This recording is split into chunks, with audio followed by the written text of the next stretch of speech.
let's just. Oh, hello, Patty. I even see. Good. Congratulations on first.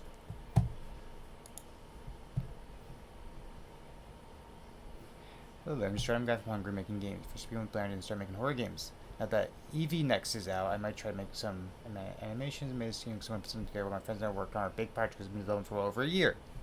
There's so long way to go. I went to be big. The team took a month to make due procrastination stuff, but I want to make it perfect even for its 10-minute length. If you like this game, I highly recommend The Dunkening, a 40-minute LSD trip, as some people have called it. Yes, it's horror. How are you, Patty?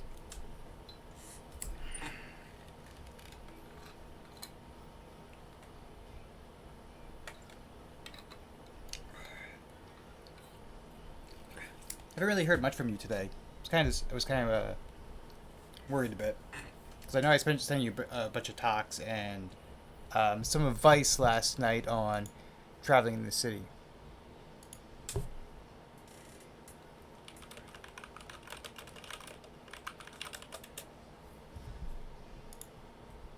need to also clear how both mine and Vine server does it at everyone for the Twitch updates.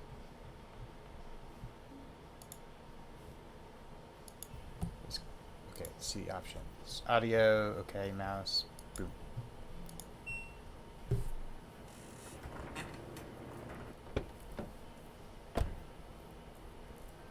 Here we are. What kind of card do we have? Did I just miss like the credits? Can we like leave?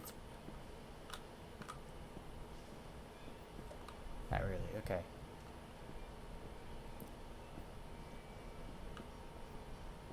Trash cans. Always look around. Ooh. Back door. Not interactable. Just scout a thing right here. There's like no ladder. I don't know what they're supposed to do. Is like fixing the roof. It's laundry time.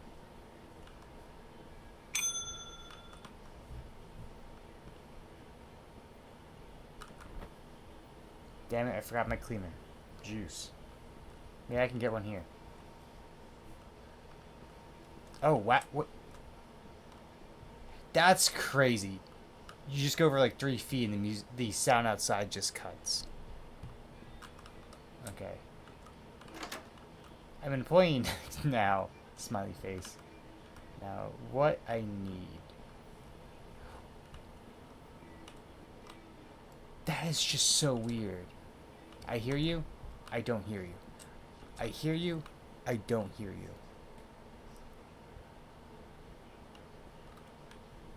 No, not what I need. Not what I need. Not what I need. And obviously, there's just blood underneath the door. We're totally gonna go in here at one point, right? Oh, it's just you, Suki. So if you get scared, no one can see. A fuse box. Surely this means nothing bad. Just what I need. If the power's gonna go out.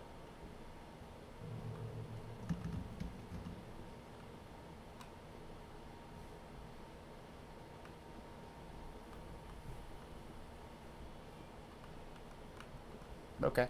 Flying off the shelf. Need my laundry, so the door's gonna stay shut. Okay. Time to close up and start it.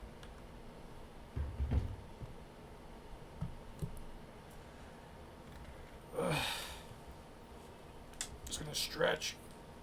I think Patty just checked in. That was it. Oh, I didn't even hit start.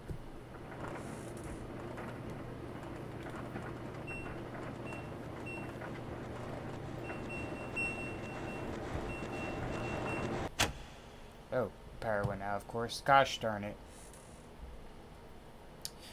Who would have guessed? You know something that reminds me of like certain like laundry places that like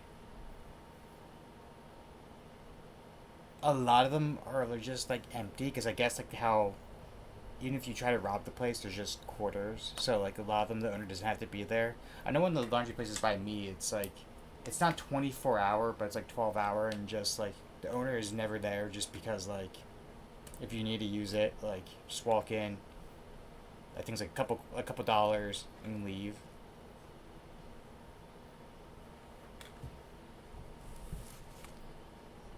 What is that?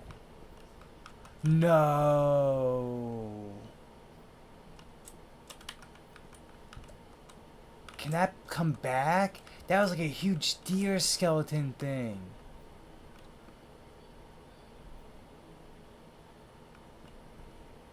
Yo, yo, yo. Hello. Can I see that from another angle? Oh, I guess it's just like out of sight now. Cause that was a, like I love like horror monster designs, and even like from like pixel art to like 3D, what people can make, because you're not like limited to like certain things, like, like if some, I'm just gonna throw something out, like a fish, you're limited to like how you can make the fish, but with like monsters you can do anything, like same thing like aliens. So just seeing like really cool monster designs always gets me. Also, you're just adding kitty, or were you just saying it was a kitty? All right, great. Where am I supposed to get a working fuse? It's Matt. How's everything going? Pretty good. I know exactly who you are, don't you worry. The bell. Okay. Thanks, mysterious entity. Can we see it again? Matt, what are you doing here? I'd be right back. Come on.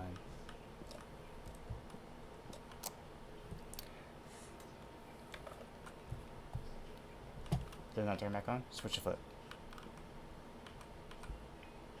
Oh, you have to immediately click that. Okay, much better. Can we open the door? No.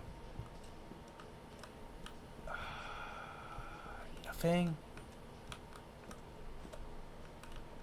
Do we just go back to starting it?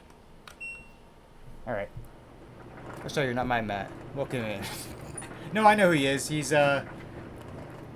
pretty much family at this point. Yeah, what's good? Not much, Kieran actually, it was over today when we were talking about, like, the upcoming, like, honeymoon. They're going to, what was it? It was Vietnam and Thailand, I think they said they're going. Because they came over for a cigar for the evening, and then, like, Steph came over with, like, ice cream.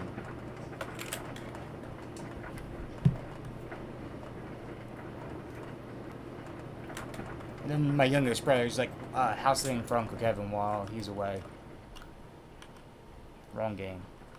It's like a reference. Urban something.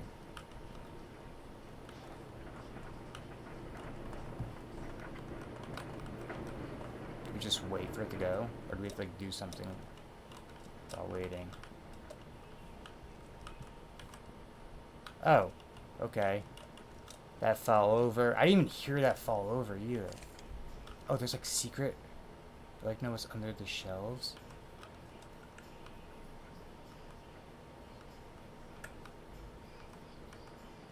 Good to know that this is here. There's a crowbar. So we picked up like one of three like drawings. So I wonder if there's like other ones around here.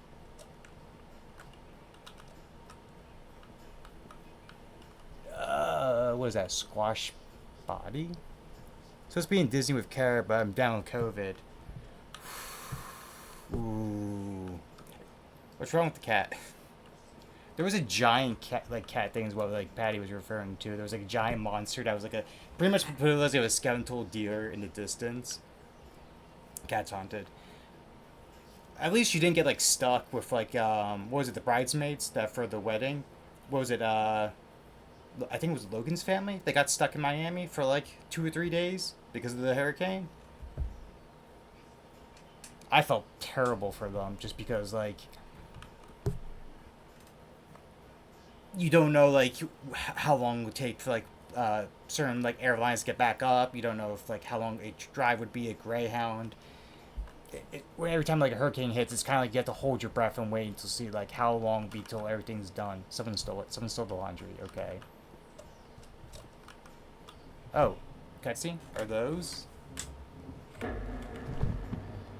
Man, not my clothes. Oh, there we go. It really was a deer thing. I thought I saw it. To my car. That is cool. Okay. So now we're just like leaving, getting the crowbar and going.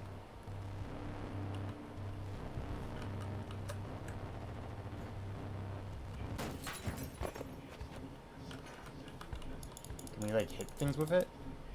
We heard the glass break. That was pretty cool for like a little cutscene.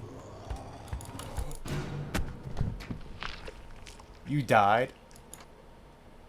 Okay, so what are you supposed to do here? Good to know that this is here. Okay.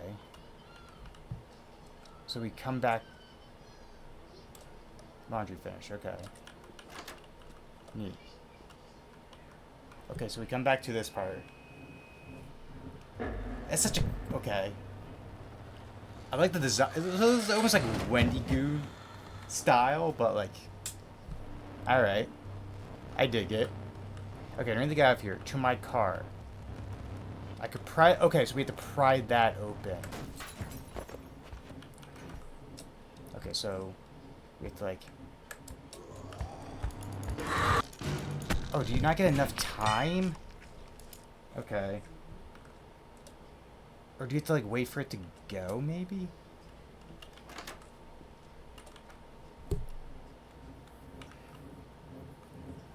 Or is it one of the things as soon as it like hits, you're supposed to run?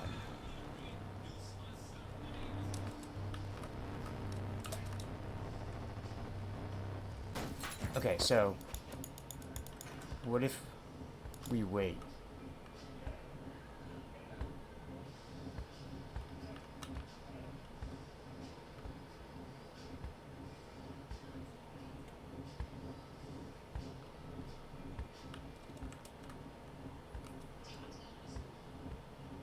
Are we supposed to like...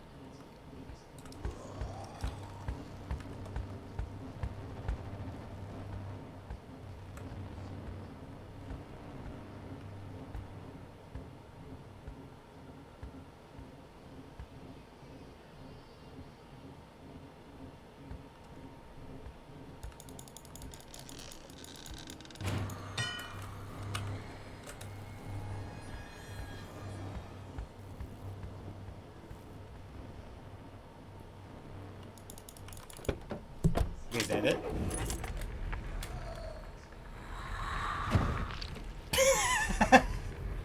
That was it. Okay, bit like that's not ending, but okay, I'll take it. I'll take it. Handsome as king. Oh, but I forgot to mention, because I didn't say it. Matt, I hope also you feel better for COVID soon, because I know with that it can be anywhere from like 48 hours to like a week-long sickness. Like, I know when I caught it, I was like down for like 48 hours, and I know some people in my family, like my father, was down for like a solid week.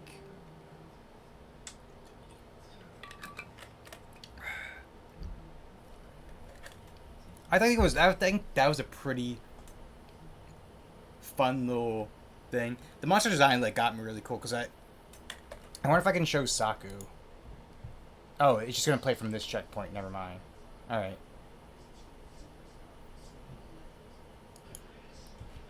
All right, I got another like short bite-sized game ready.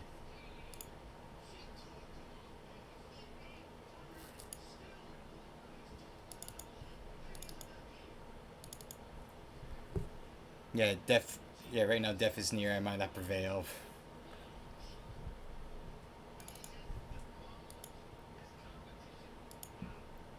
I think getting the shot was the worst thing because I think when I got my second, like I remember people saying like if you get the COVID shot, like either the first or second is the one that like really gets to you. I think depending on if you got Moderna or Pfizer.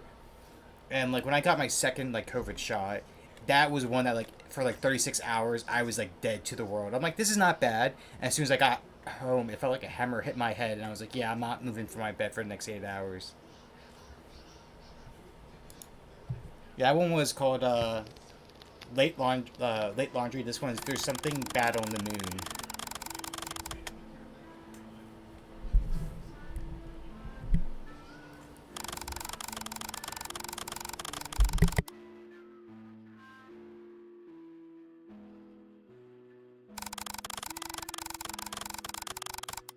Instigate those classified missions. Okay. How's everything with you? Not too bad. Been very busy, the last, like, 1 or 2 weeks just because of work, but, like, been starting to get outside a bit more just because I'm starting to get a bit more free time. End of August, both me and the girlfriend are going to go see, the Philadelphia Art Museum. Base, this is Houston.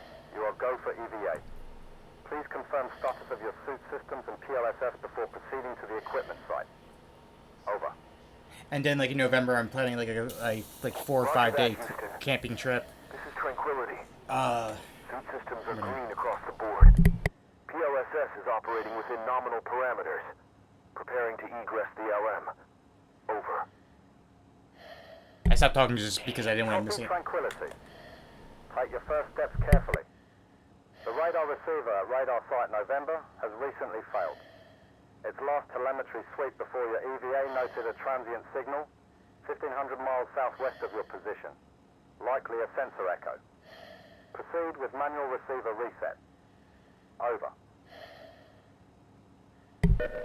Understood, Houston. Are they done talking? Eerie out here. Reminds me of my last walk on the lunar surface. The solitude. The silence. You know, the human brain craves faces. And this solitude makes me see them in the hills. Moving towards the waypoint now. Over. Copy, Tranquility. It's funny, Apollo 11 was the only mission where no one said they saw faces in the rocks. Must be odd to think about anything else when you're the first people to ever touch the moon, I suppose. Ever since then, someone on every lunar mission has mentioned it. Over. Copy, Houston. I'll make sure to inform you if any little green men pop out of the ground and eat me. Until then, though, I'm en route to the radio installation. Over and out.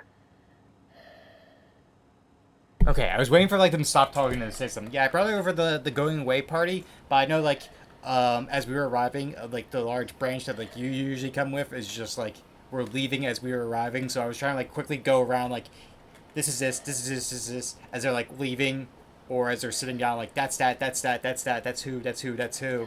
So I didn't get much time. You got shot today, dang, that's rough, buddy. Yeah, what are sick days? I'm not sure if you guys caught that, but, like, on the horizon when I, like, leaned in, you can, like, see something out there that immediately are just going down.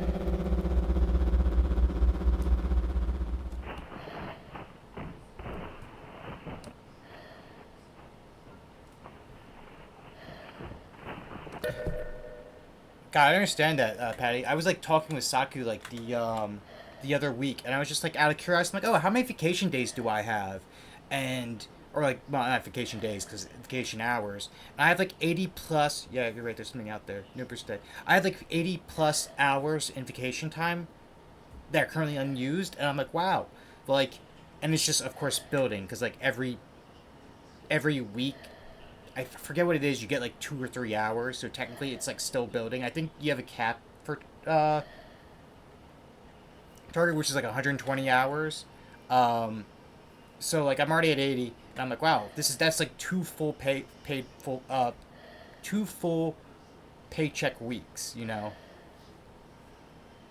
Technically, I can do it. Technically, it could be 4 because technically you can only request vacation hours up to your average. So if you're someone who only works like 15 hours a week at Target, you only request 15 vacation hours. It's a bit weird, but so I work 40, so I could request 40. And I think it was, like, sick. I have, like, 30 days. Because, like, I used, like, sick a while back for, like, 3-4 days. I was just like, yeah, I just feel terrible. Because, like, my sleep schedule was all off. Because I was adjusting my insomnia medication. But, yeah, probably the next, like, family party, or either it's the wedding, is where you'll probably, Well, actually, not the wedding, because I remember that wedding. The +1 thing's a bit weird. Unless you are giving invitation that allows you a +1. +1s were not a thing. Because I know, like, with my invitation, it was put together with the grandparents. Because it was like Mr. and Mrs. Dumb and me. You know?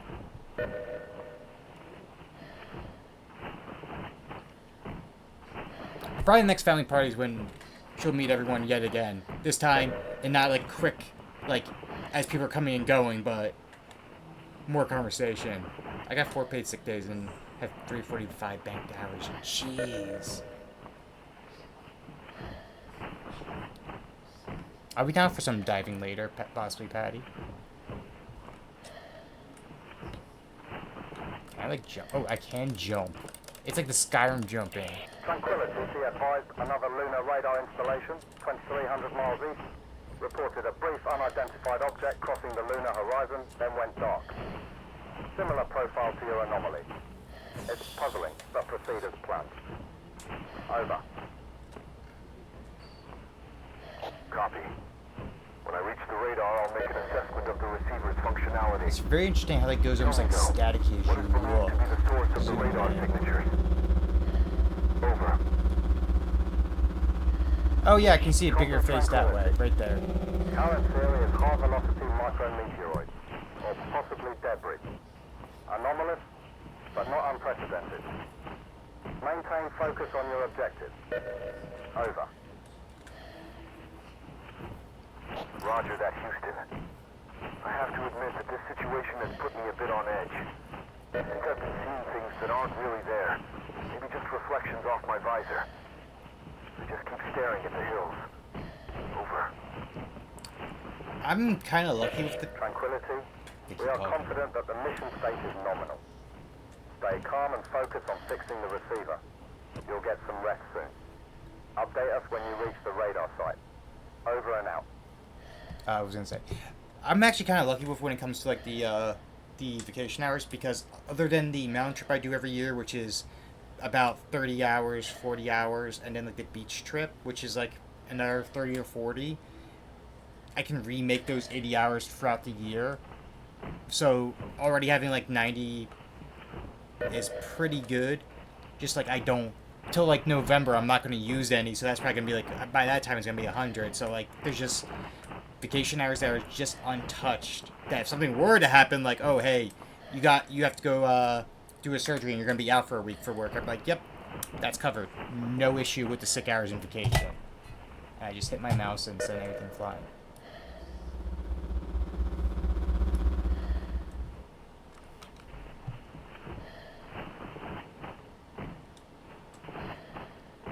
Don't get hurt though. I mean, I'm not like my siblings when it comes to injuries. Ironically, I had the most weirdest things to happen of me and my 3 siblings, but they have had way much more injuries. Posture check, thank you. Houston, come in. I've made it to the radar site. Over. Roger. Tranquility. We need you to assess the condition of the receiver and run a system reboot. True scan, After the reboot signature. completes, stand by, as we will need to ensure that the reboot fixes the system. But be advised, over the last few minutes, almost all lunar installations have experienced Oh, significant hydrate, technical posture, problems. stretch. Okay. The cause is currently unknown. Over. Understood, Houston. Something about this situation just isn't right. The receiver looks perfectly fine to me. No damage at all. Oof. All diagnostics are green, but the receiver is failing to detect any The return Camarena can signatures. sometimes have a bit of spice to it, I'll reboot the but it's system still very now. smooth. Over. Thank you for the hydrate. Roger, tranquility. Update us if the situation changes. Over. Oh.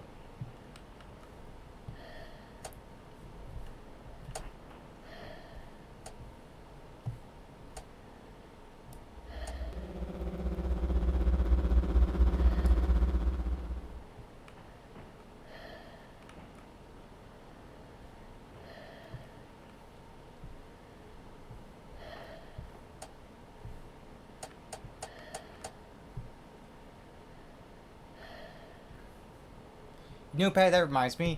When, cause you were asking me advice about... Radar is operational. Tranquility, well done. I'm seeing the scans on my screen right now. It looks good. Tranquility. I'm picking up a small object traveling in your direction right now. It's moving fast, very fast.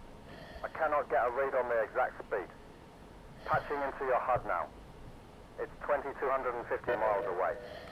Please return to the capsule.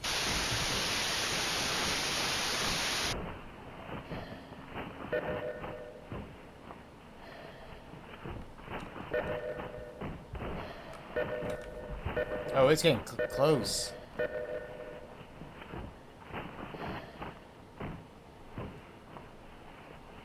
Tranquility. Oh, tranquility. Tranquility. We need you to stay where you are. Please do not move. You are safe here. You are safe. You are safe here. We need you to stay where you are. Please do not move. You are safe here. Tranquility, the command module has begun its journey back to Earth. Please, hurry! Stay where you are, stay calm, and we will recover you shortly. Okay, where is it?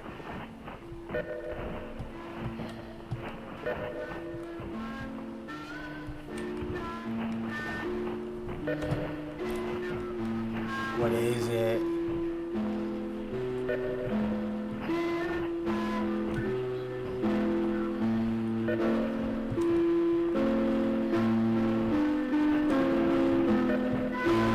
Oh, what is that? I don't like...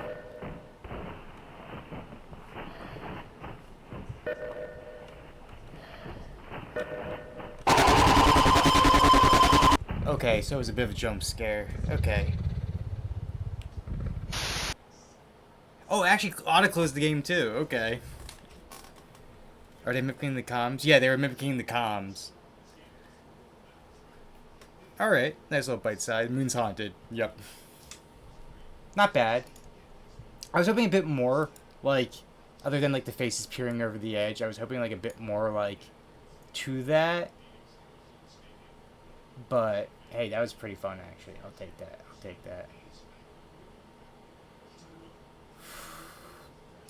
Let's do Morning Tide. Shotgun Jammers round. Oh, but that reminded me, does anything happening for reopen? I don't. Let me check.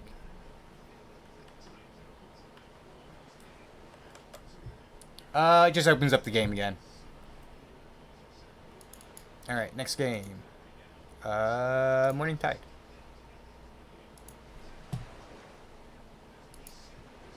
But, yeah.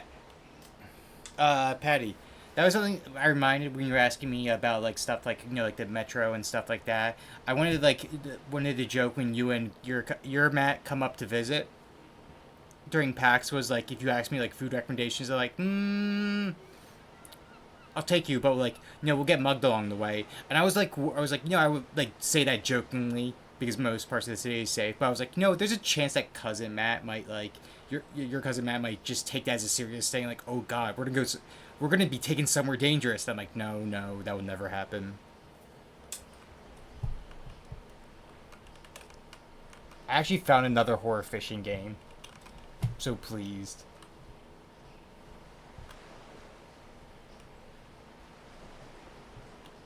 I don't know if I just, like... there was no, like, instructions to, like, this game. It was just...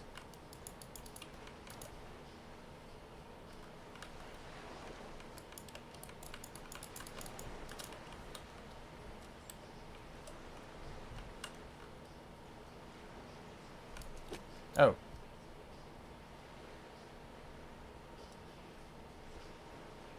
I mean, there's so many horror fishing games.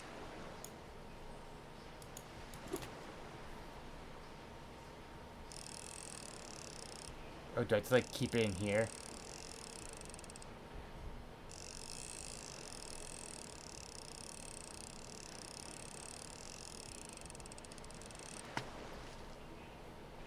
Do we just, like, put it in the buck? Okay.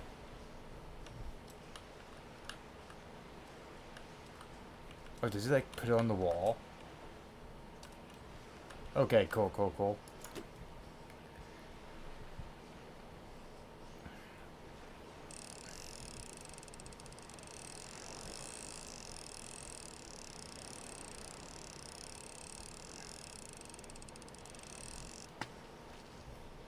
That's easy. I wonder, besides the wedding, though, if Matt is still here, I wonder when is the next, like, family party?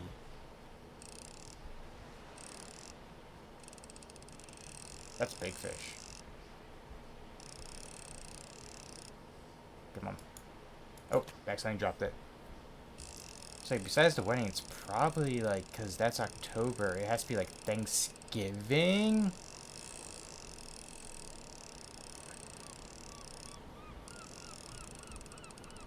Well, technically, I think my youngest brother's... it might be my youngest brother's 21st. I mean, I have no idea, but I'm sure there's something between. I was gonna say there's the wedding, probably my youngest brother's 21st birthday, and then it's probably Thanksgiving.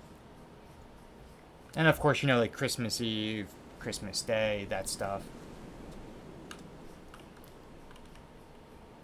A face on the stingray is pretty new. You're not going to the Suki family Thanksgiving?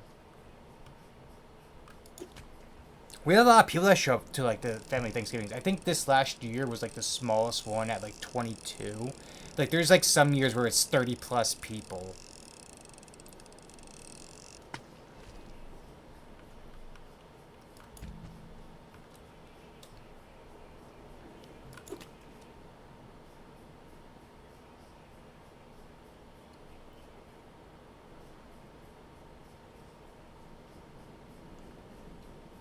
Do I just like walk around the ship until like something...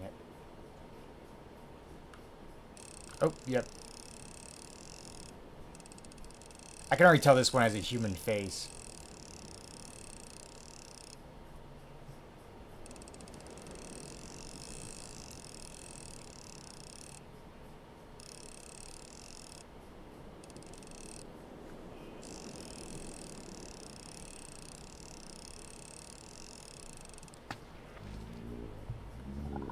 Oh, it's not gonna face me.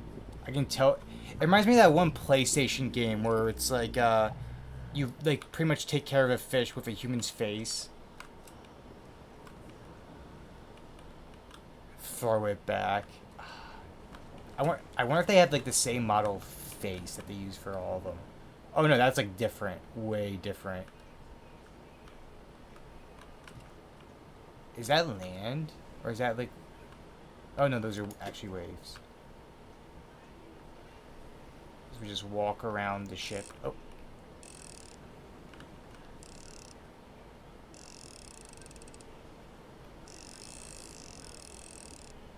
Oh, this thing's like really...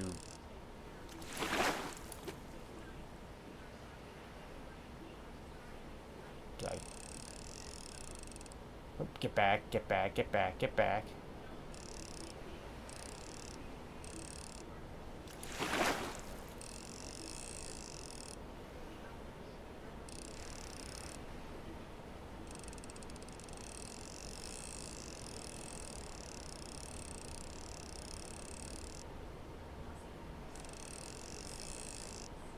Come on.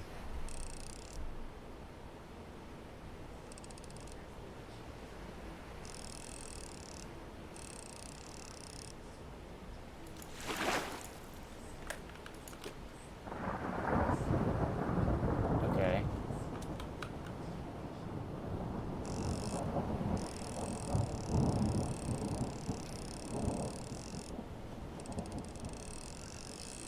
It's like the same fish.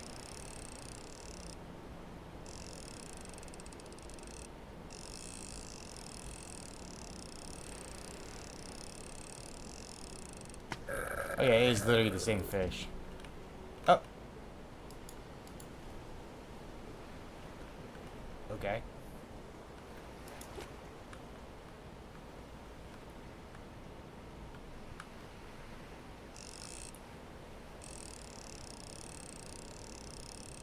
I don't know if that's a glitch, like if you catch two of the same fish, the game doesn't know what to do and just like froze it. the model someplace random? Like, what happens if we catch this? Okay, it just like drops it right there. Oh, hey, get back here. Come on. Nope. No, no, no, no, no, no.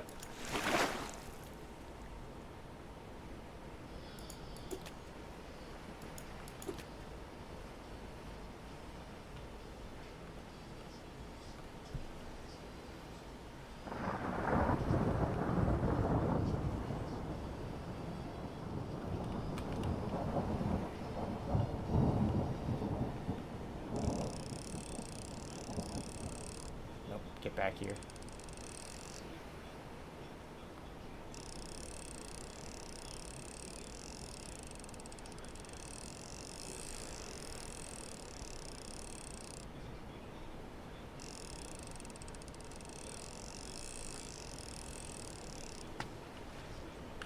Oh, this actually looks like a normal fish.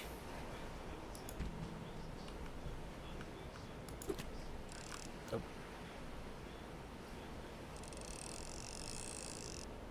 Get back.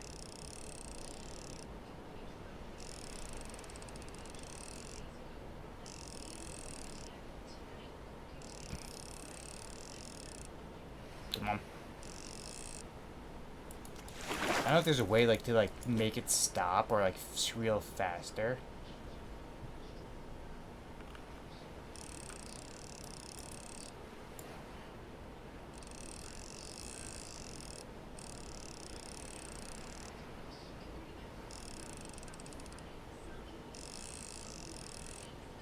Come on.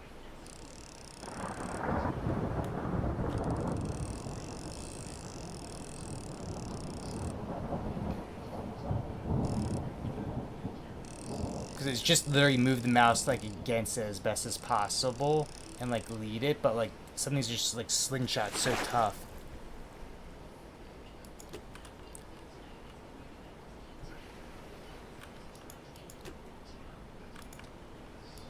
I think it was like right around here.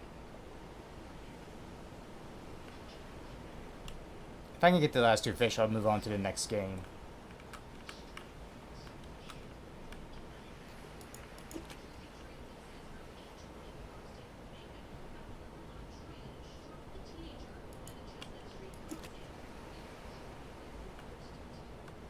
Yeah, looks like that's it. Okay. I'm going to the next one.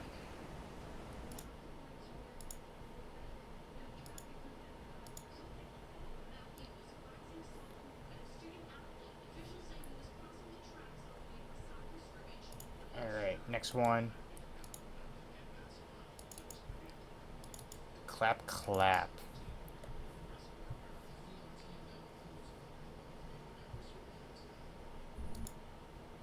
Alright.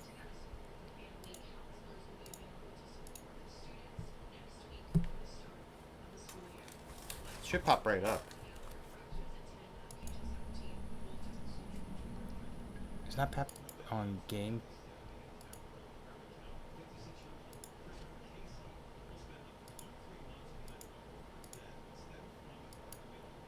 Oh, it's not considering it actually game, so it actually has to be a screen capture. Okay.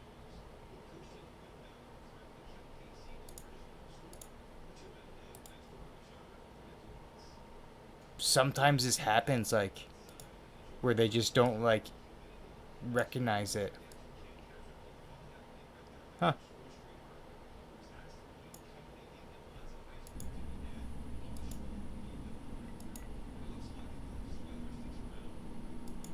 This one I saw quite a few, like, YouTubers play, and I was like, you know what, I gotta give it a try. I did not try to spoil myself with it.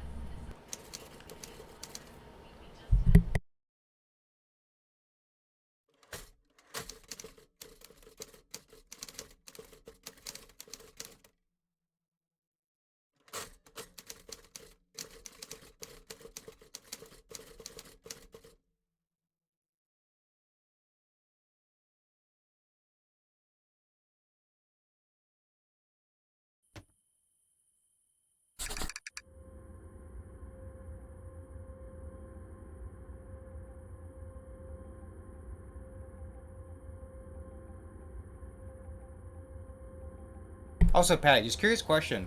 Uh, are you waiting for us to finish up in the discussion between me, Valk, Fritz, and Leo, or like is are you just like a bit busy on your end? Because I was like, because once you started asking about the our fourth week things, I was wondering if we were like pausing on that and going to fast forward, or you're waiting till it was finished before doing anything. So like I paused, like I'm not gonna say anything till there was a clear indicator.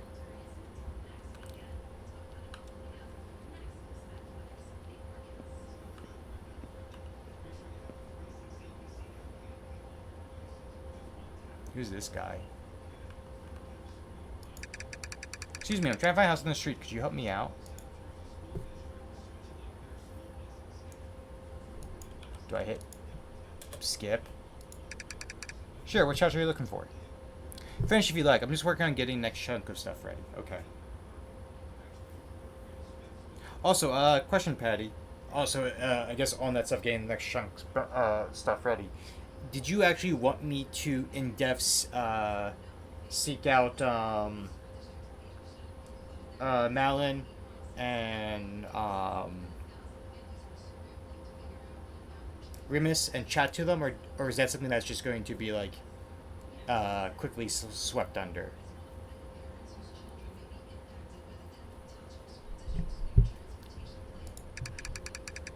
Looking for Maxim's place. He hired me to look after while he's away. Maxim, huh? That's interesting. He usually asks me to watch his place.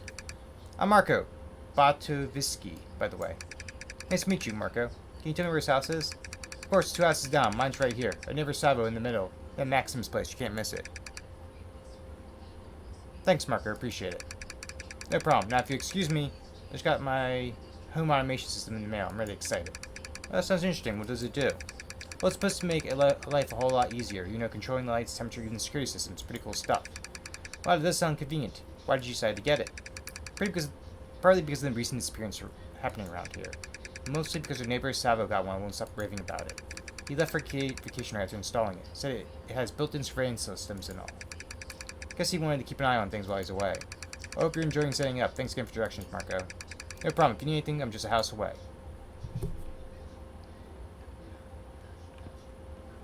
I mean, I wouldn't mind like chatting to like all three and everything. Morning. Clap clap certified smart house surveillance. This must be it. Enter the house. I think the homeowner mentioned the keys would be in the backyard. I should go and check. Oh, I think they should put in the flower pots. Nice little like pond right here. I'm surprised like it goes right up to like the corner of the yard, like literally right against the fence. I would be shocked if like if there was a neighbor in the backyard not being pretty pissed about that. Because then if there's like any type of rain, it would like pour over into like their yard. Oh, there. Let's see if these work. Is that wind chimes? Oh yeah, there's wind chimes.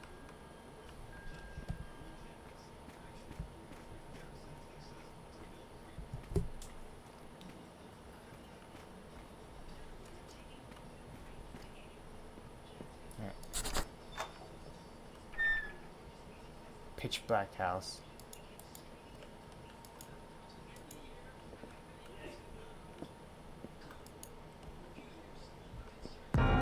Jesus Christ.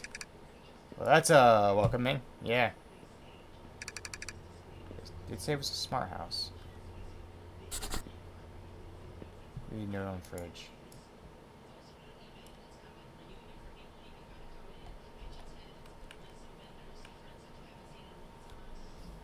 Nice family picture.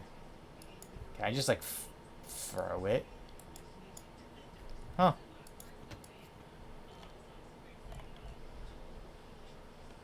How'd it be a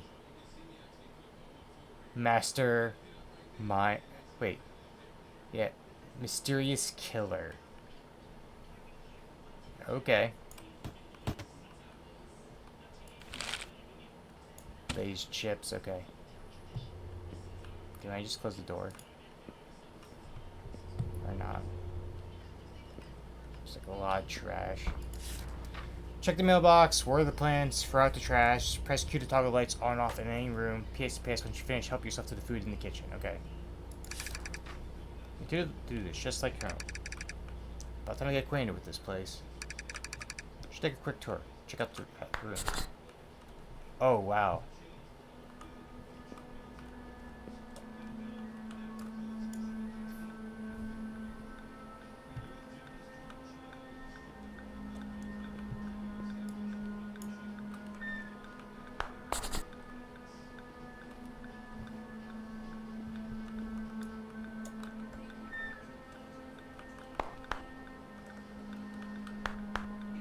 Why is this not opening? Oh.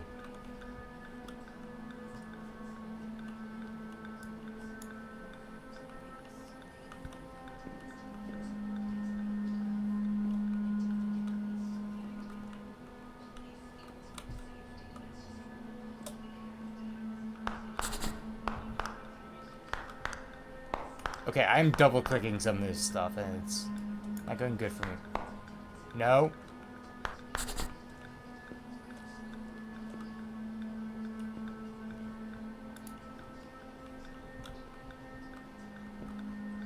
How to kill a house sitter? Okay.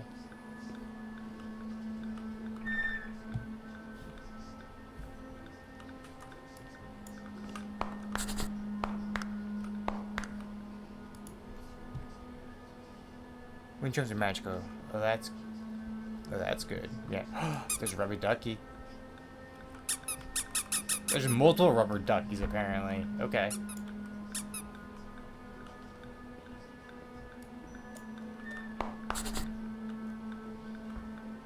Horror 101. House seems pretty normal. Let's check the to-do list. 300 jump scare ideas. Oh, that's just a tree.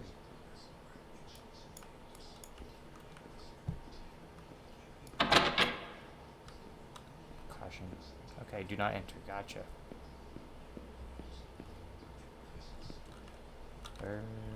Yeah, the front door is this way.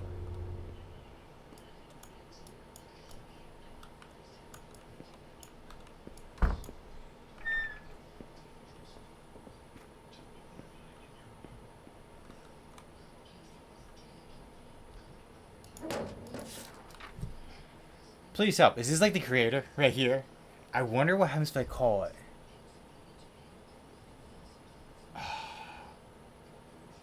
Like, a part of me is worried that if I'm actually calling a lot, would be calling like an actual person and not like, you know, like when those like pay phones that just plays recorded message.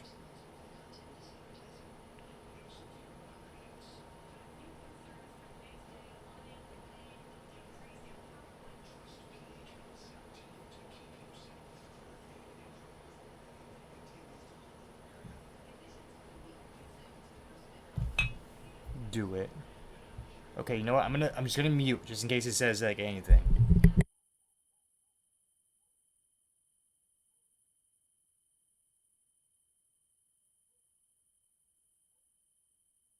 I just realized it's 1, 2, 3, 4, 5, 6, 7, 8, 9.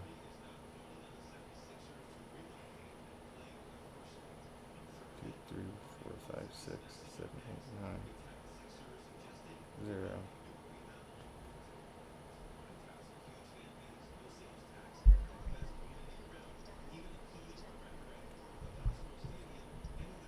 Yep, it's just it. All it gave me was a business close.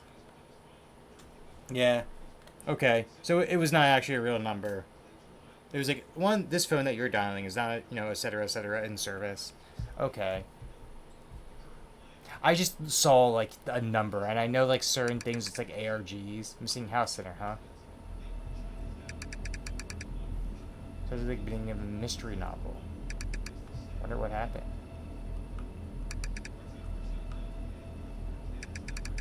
Let's plant some more. What room? Do we go? We don't go into that room there, do we? The one up there, because that one's dark and I lit up every room.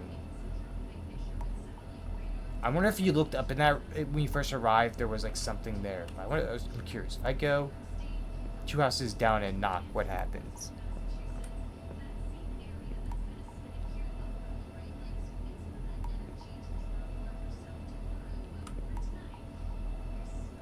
Okay, not like. Okay, I can't.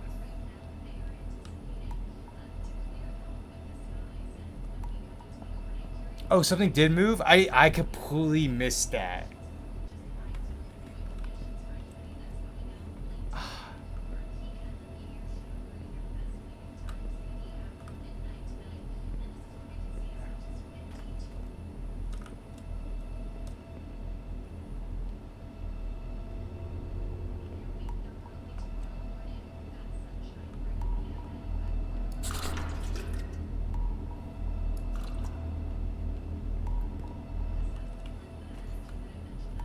How? Oh.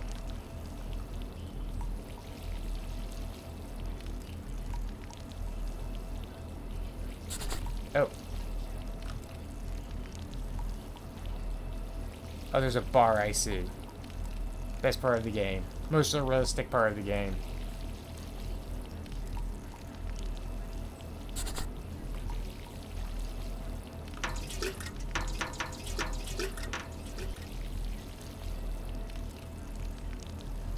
Pretty realistic pill noises as well, like watering cans.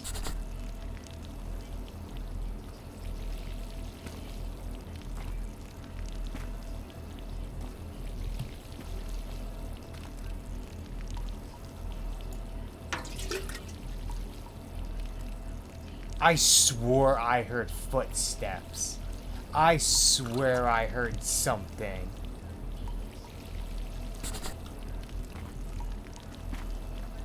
Unless that was me accidentally hitting something I didn't realize.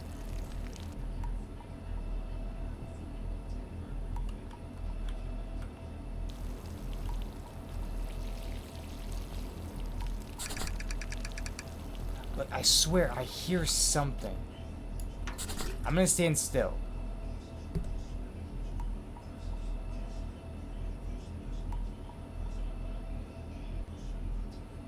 Like, I could have swore I heard somebody walking.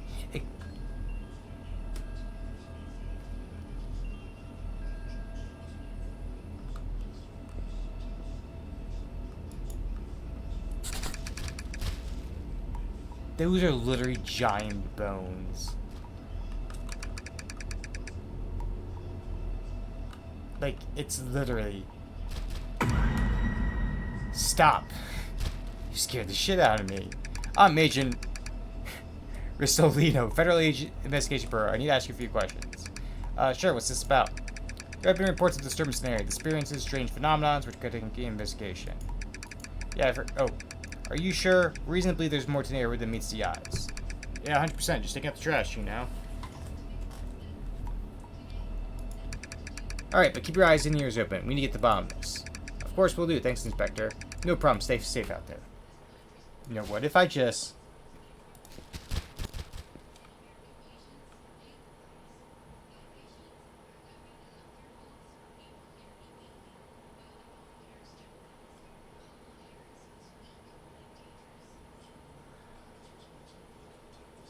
Huh.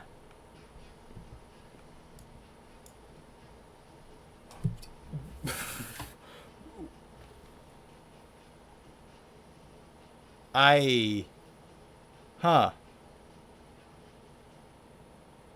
I did not expect that. And we immediately put him to a trash bag.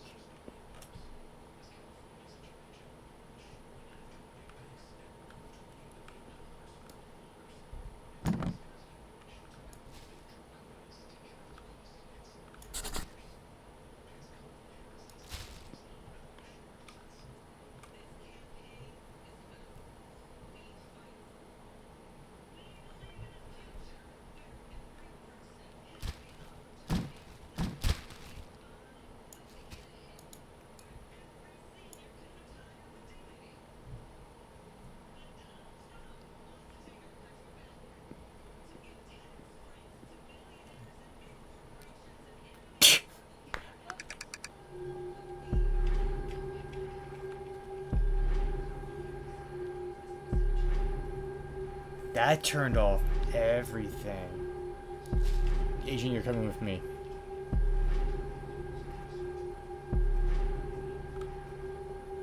Hello, bunny.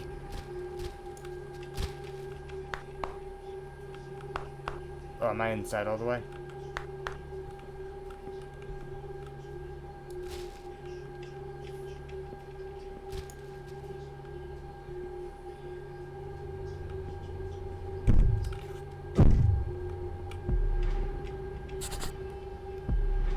No. No way. Oh, I'm so dead, aren't I?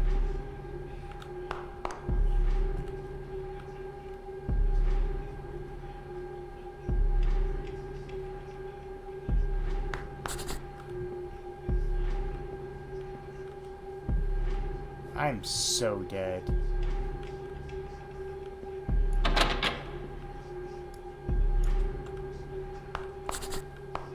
Why did I... No, I keep double clicking. Okay.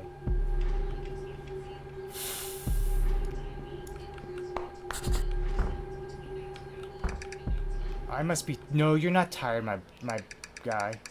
No. No. My guy. My guy.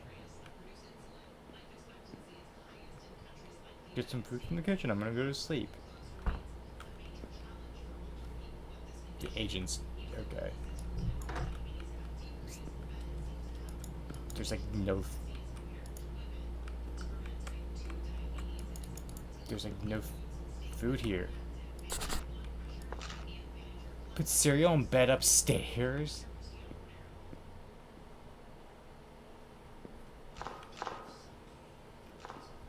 Who...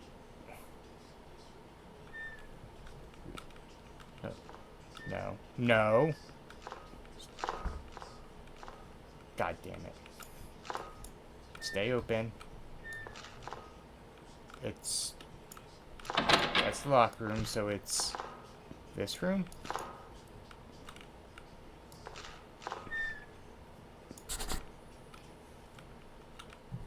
You know what? Stupid idea. Stupid idea.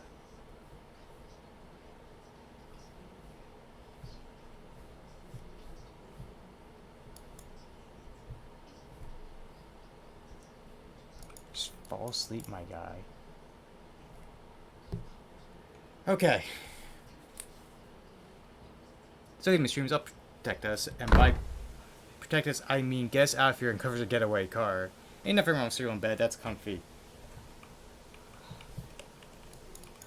Can I not move? It's like 3 a.m. Who put the picture frame? No. How do I get up? No. So we're dead, right? He was drunk. The cereal companies. I am so fucking dead, aren't I? Oh, I am.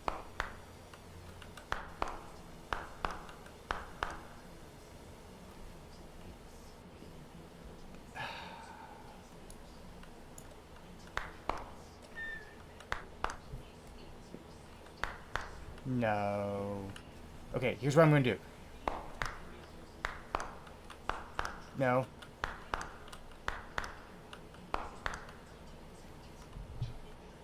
I'm gonna get everything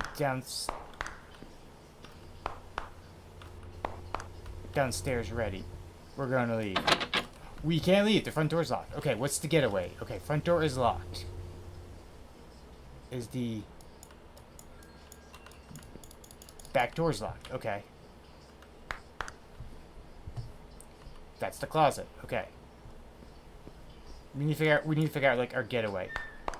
It's not the bathroom. Okay. Okay. Can this open? We need to have a getaway ready. Okay, we're locked in here, so we're probably gonna die here.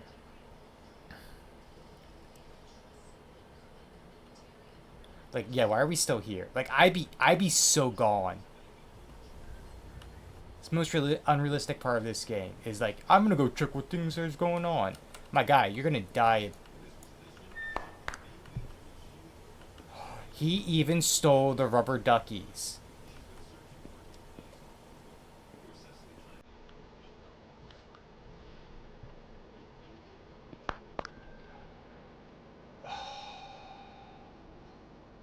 He actually did steal the other rubber duckies, which is funny. Dude, we are so dead. We are so dead. Clap claps. Oh. They used the security system. Fuck. I'm out. I'm out. I'm gone. I'm gone. I'm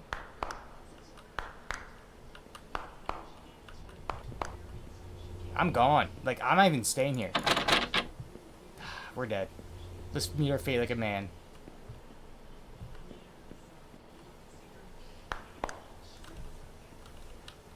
Oh, God. We're gone. Fuck.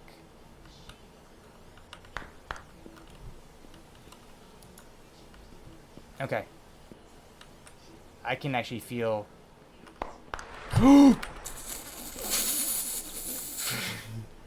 I'm gone.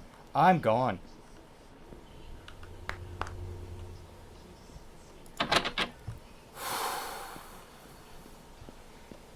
Oh. He's just running circles around us upstairs. Okay. Okay. Oh God, is that the way out? Is by jumping out the window? I don't like this.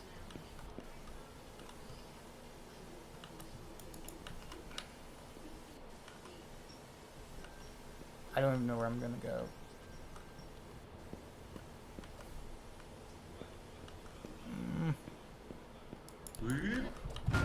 Oh!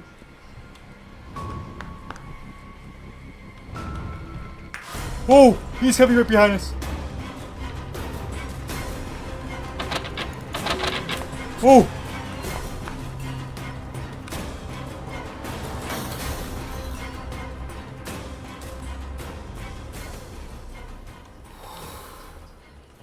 Yeah, I'm gone.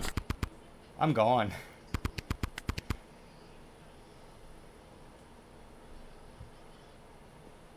Oh shit, the neighbor's dead. Or no, he's gonna die soon because of the clap clap.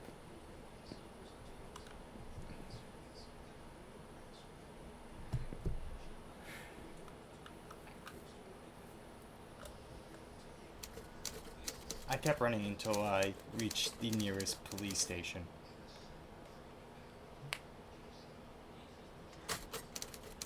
While investigating, the authorities found Marco's lifeless body in his house. Meanwhile, Mascrim's remains were found stuffed in the trash bag outside his house.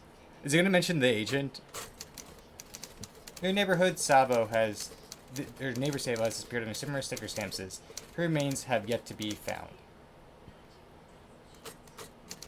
Despite the eerie scratches on the walls and my harrowing account, no trace of the creature is ever discovered.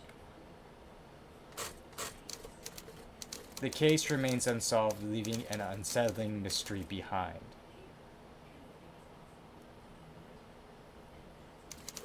Thank you for playing. What did he... I didn't... Not sure if he said anything else. I heard leave, and that was it, and I was just, yeah, I'm gone. I'm gone. I'm out. Also, I'm surprised they didn't make any comment of you just, like, casually killing an agent and stuffing him in a trash bag. Okay, that was enjoyable. Alright. I'm gonna destroy the screen capture just in case it shows stuff that's going... Oh, is the game actually capturing the game now?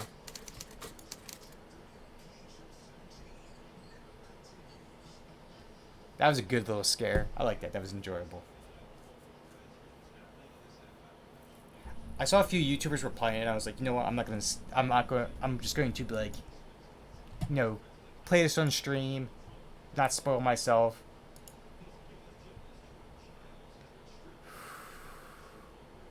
I think I want to play this one. There's two games. They're going to be a bit longer. Those are all like bite-sized, like they say, like 10-minute sittings. This one's a bit long. There's two games that are much longer. There's one. It's a visual novel. It's a horror visual novel, and there's like they said like 30 endings. This one actually caught me just because like the it gave me almost a Five Nights at Freddy's hotel vibe.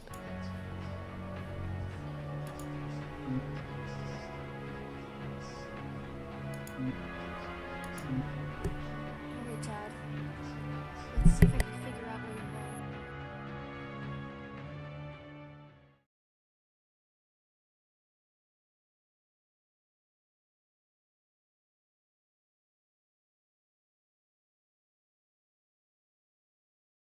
went. Still loading. Oh.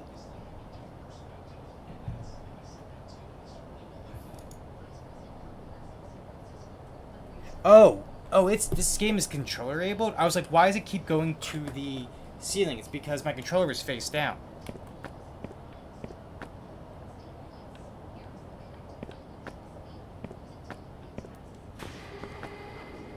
What the?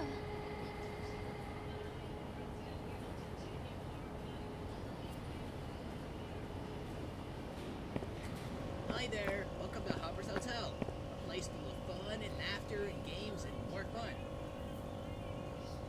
Dead stare. Bye bye now. Well, that was weird. Hi there, new friend. Is someone there? Oh, don't worry, it's just me, Hopper. I can get you checked in. Ooh, I'm so excited. We haven't had any new visitors in years. Just give me a second. There. Your room number is 401. All I need is your first name and last name as well as some of your personal information. My name is Jamie, but that's not what I'm here for. Oh, then what are you here for? My father, the owner of this hotel, went missing recently, and I don't know why. Do you maybe have any answers? I don't think I remember who owns this hotel, but I'm sure we can figure out together. Oh, thank you so much. I'm always glad to help. How about you head to the employee lounge? From the hallway with all the characters on it, just take a right and from there, it'll be the first door on your left. Okay, but why? I have something very important I need to show you. It does give like a rambly vibes. It's also very interesting because as someone who has done like some voice acting for some projects and such, it almost instantly turned me off a bit because if you're going to do voice acting, you could tell there's different mic qualities between the kid one versus the what's his name, Hopper. Like you could tell like they're using quite different mics. The distance from them itself, the soundproofing. Like the kid actually sounds like he's almost underwater, enclosed a bit, where Hopper has much better quality. You can just tell there's like different voice acting qualities right there, which is slightly off-putting, almost a bit jarring. Just a tiny critique. It's just something I picked up when you like voice act. You can definitely tell like just from mic quality, the style of room by how it sounds. Could be also because Hopper is a corporate entity. You know, it's a reason for that. But I noticed that like right away.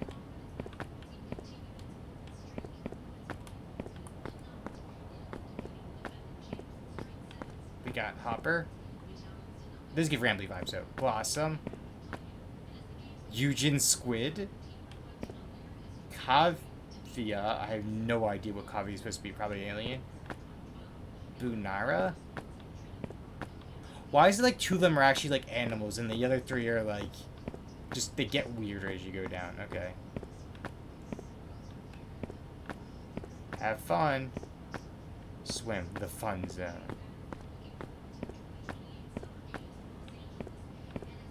Can we see like sneak peeks?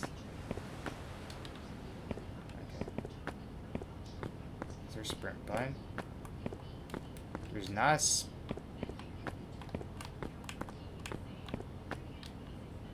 there's a jump button, but there's not a sprint button. Was it first left here? Alright, Hopper, what is it that you needed to show me? Just the mandatory employee introduction video. We usually don't allow guests to see this video, but yours is a special case. Are you sure this is necessary? Oh, of course. Yeah, it definitely gives like a rambly vibe. Welcome to the mandatory employee introduction video. If you're watching this, I'd assume it's your first day in the job, so I feel obliged to share this information with you. Let us begin. Section 1, Hopper. Starting with Hopper, the friendly bunny magician who just so happens to be the guy you're looking at right now. All you need to know is that I love meeting new guests. Oh, and I have this super amazing magic wand. It's so powerful that it's usually kept down where no one can get to it, so don't even think about trying to take it. Warning, wand may cause extremely bad situations to occur. Section 2, Blossom. Blossom's friendly attitude towards everyone she sees makes her a very popular character among guests. Though, there is just one thing about her you may want to know. Warning, follow her rules. Don't make her mad. Section 3, Eugen Squid. Section 4, Gavia. Gavia loves making friends, and she loves to smile. She can also be very helpful due to her 4 very stretchy arms. Warning, Gavia tends to act more aggressively than the others. Section 5, Lunara. Lunara loves watching others play games, but he doesn't usually join in, so make sure to let him do what he wants. Psst, don't tell him I said this, but sometimes I set up activities that force him to join in. Warning, Lunara. There you go! Now you know about all of our wonderful mascots! But I already knew them all. I'm the owner's daughter, Hopper. Well, now you know them better. Huh? Hello? Eugen? Can you help me? Where did he go? Hopper? Are you there? I sure am! I think I saw Eugen walk by. Did you see where he went? I did not, but he usually goes to the pool area, though I'm not 100% positive. Can't you see him on your cameras? The pool is Eugen's territory. I don't think he wants me to see what he's doing, so he broke the camera in that room. Maybe you figure out how to get in there? How would I know how to do that? I'm sure you can figure it out. I haven't been here in ages, Hopper. Well, I guess I could try to help then. Head towards the fun zone. We could try to figure out how to get in the pool from there. Got it. Ooh, I can't wait!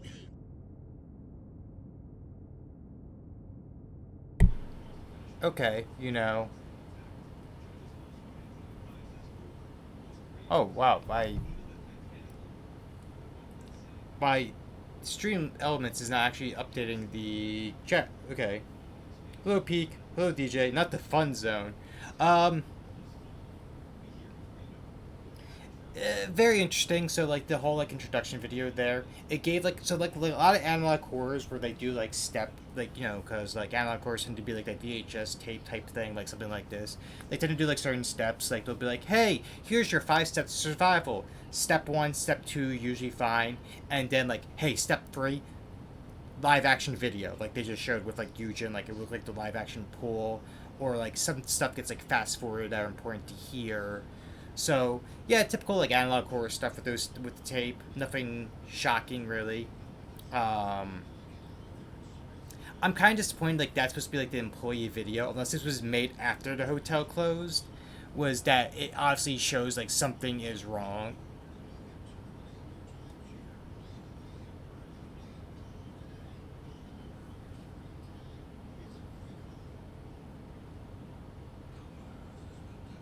Dream Elements just... Wait. Wait, am I still alive? Stream Elements is weird. It's just showing the... Can I pause?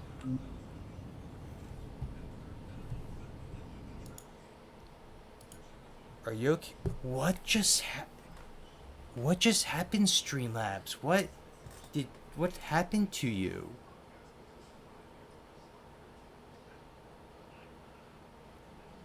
Can someone confirm I'm still alive and talking? That was weird. So, the first thing happened was Streamlabs was not updating the chat, because I glanced at my phone, I saw Peacock and DJ entered, and I was like, okay, maybe it's not updating the chat on Streamlabs. And then as I'm chatting to you guys, everything on my right screen went black, but the Streamlabs, showing what it's streaming, and I was like, oh shit, Streamlabs just closed. And I look at my phone, and everything seems fine, and I'm like, okay, maybe it's going to delay, it's a 30-second delay, then it'll show it crashed, but like, that's weird. Also, so I wonder if my controller was working, but I wonder if there's like I'm gonna check if there's like a sprint. Oh yeah, there's a sprint button. Okay. Yeah. What was I saying? Yeah, Patty. Typical like analog horror with like the steps, but I'm kind of confused with like if that was an employee video, the actual employee video, people would know something's wrong. So unless it was made after everything closed, it makes more sense. But like, it almost feels a bit heavy-handed at the moment.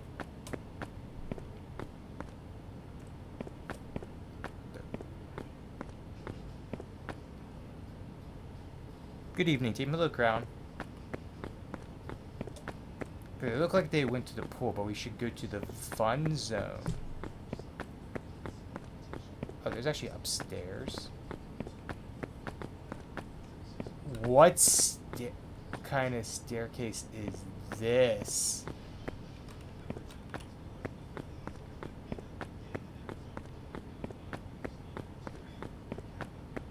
But I'm very curious. Like, I can still be impressed. So we came to the fun zone. The door's locked, as expected. And the room to open the pool area is locked as well. Wait, what's that I see there? A crack in the wall? All of you had some sort of tool to grab something out of there. Does something like that exist here? I just had a very specific tool transported to your room. When did you go check it out? Remember, your room number is 401. What tool is it? You'll see. Okay. So we're going up 4 flights. These are Minecraft stairs. They literally are Minecraft stairs. That is a good fucking way to put it. I hope I don't have to run from anything. I hate chases in games sometimes. Why 4 floors? Unless a lot of these rooms are being used. So that's another thing. I hate useless areas. So like, if a bunch of these like hotel rooms are not going to be used, that's just going to annoy me a bit, because it's making us move just for the sake of moving somewhere, like to pretty much like pad out time, especially with these like terrible stairs. Like, if we can go in 2 or 3 of these rooms, I'll be happy. But just a lot of this is just to pad out that's a hotel. You could just done a first floor motel and still done a lot more with it. Oh, is 401 supposed to be? There's a 5th floor. I like the beanbags. It's a magnet. I'm not too sure this magnet is what Hopper wants me to use. Wouldn't hurt to take it though. Hopper like sent a magnet, which is, I think.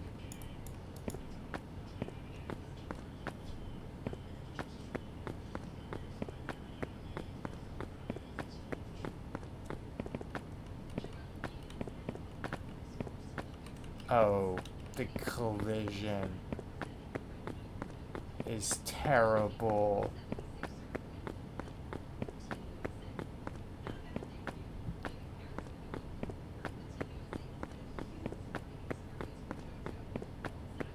It is a bite-sized mascot horror game.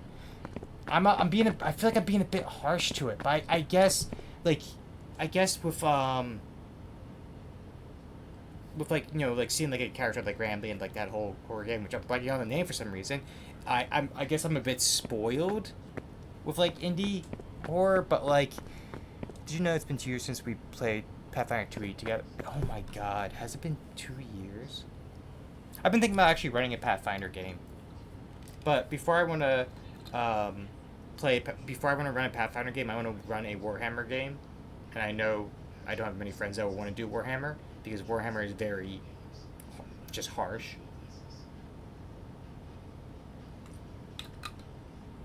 It's like the whole Rogue Trader game is actually based on the Rogue Trader, like the a module.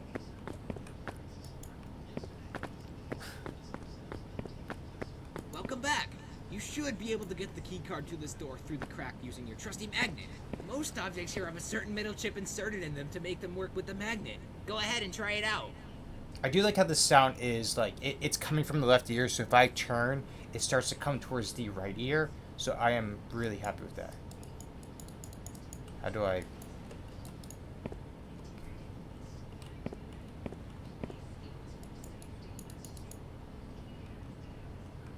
Do I have to like point at it?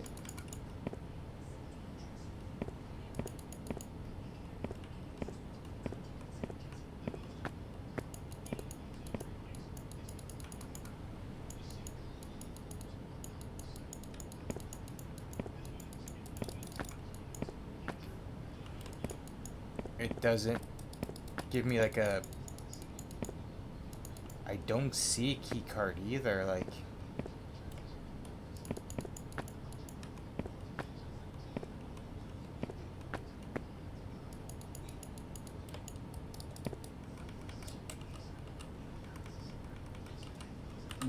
Hold on 1 second.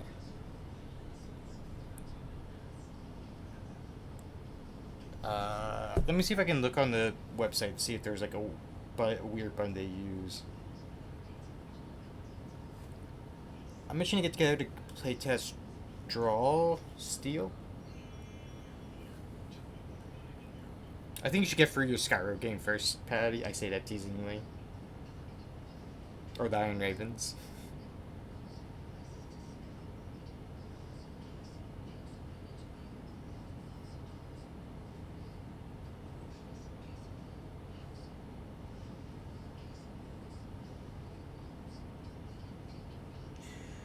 Okay, so E should use tools, left click E. So it should be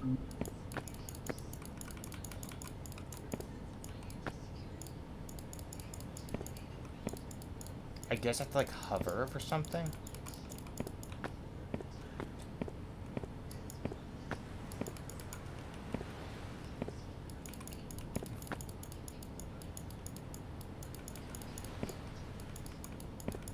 Am I just missing something? Who's guinea pig number 1? Am I just like blind to like where this key card is?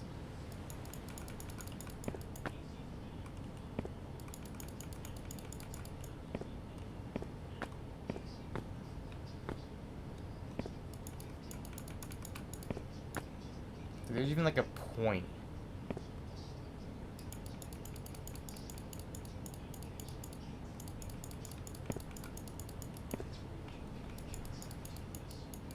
Is it? Like, I don't see a key card.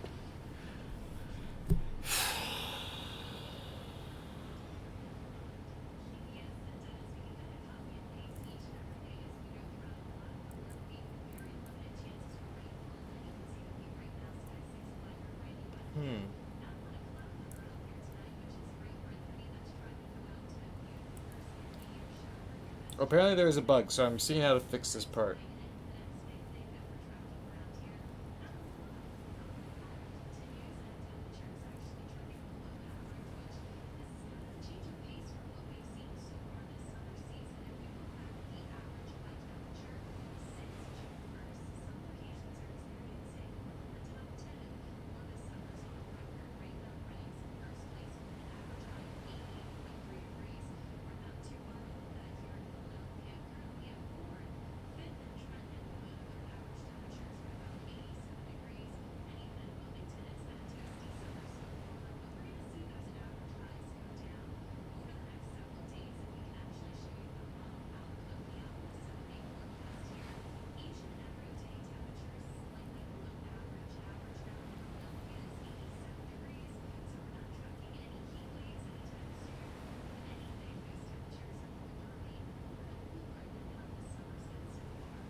Oh, okay. So apparently you have to like it's on top of the boxes and you have to like jump to see it.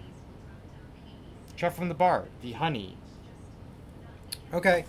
I assume you mean the Evan Williams honey.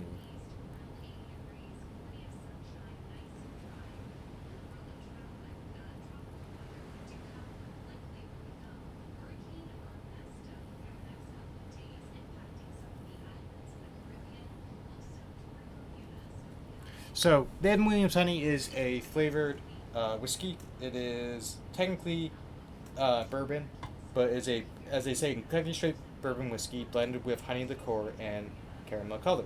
It's only 32. It's only 32.5%, so it's 65 proof. So it's nothing strong. It's easy to drink. Um,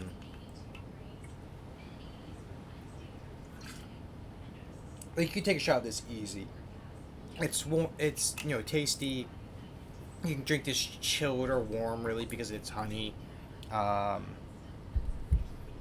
you can mix it with a few different things, put it in your tea, so you have to like jump, and it's like right there. See?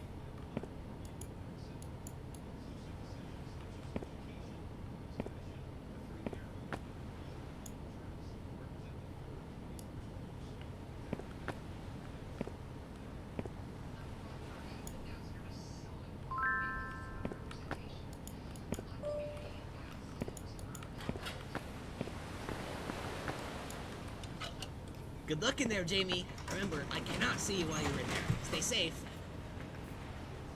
Yeah, I do not like that at all. But yes, Evan Williams honey. So what Evan Williams is really good is that.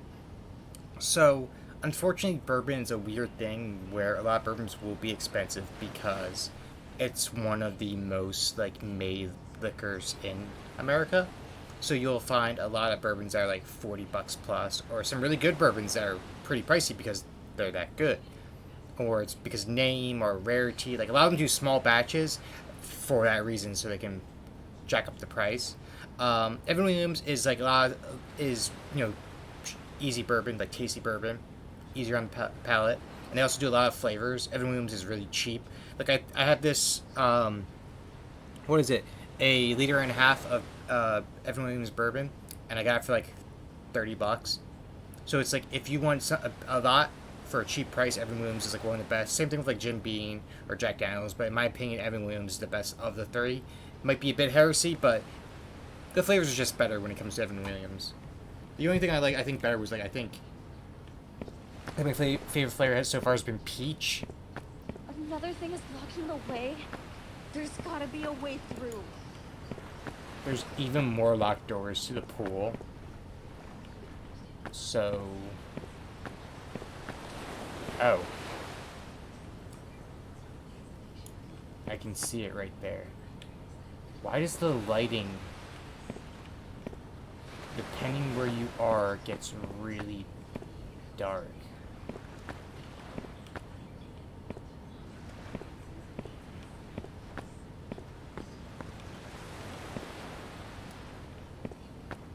Like, I can't see.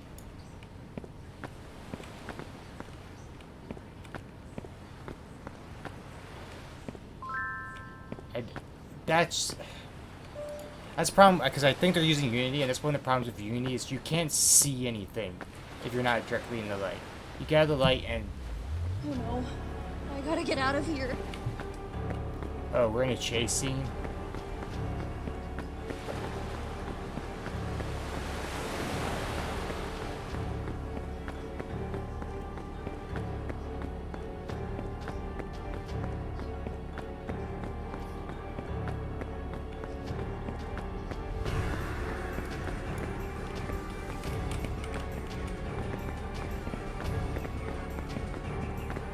I think they're right behind me.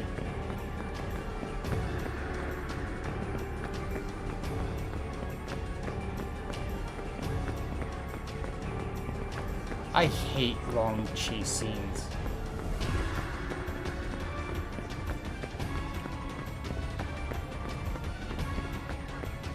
Jamie, come on, I'll catch you. Okay. I don't know how you got yourself in a situation like this, but we gotta get out of here. Follow me.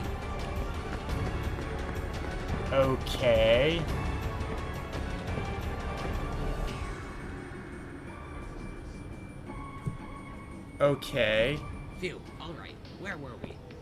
Oh, right, your No father. violence. Maybe we can figure out what happened to him on the floors below. Who is that? I don't think I've seen anyone like that before. I knew I shouldn't have trusted you from the start. What are you saying? Coming with me!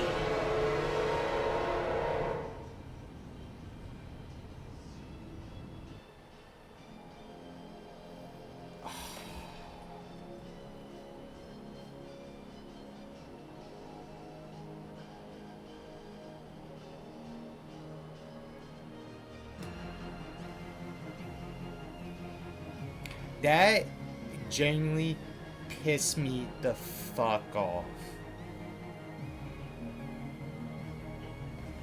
That really genuinely pissed me the fuck off.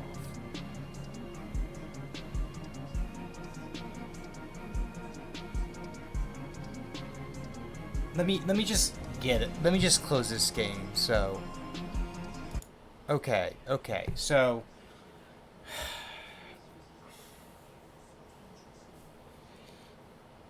just let me get my zen. Okay. Long chase scene, unnecessary. You know, you could have made that like half the size and I'd be okay with it.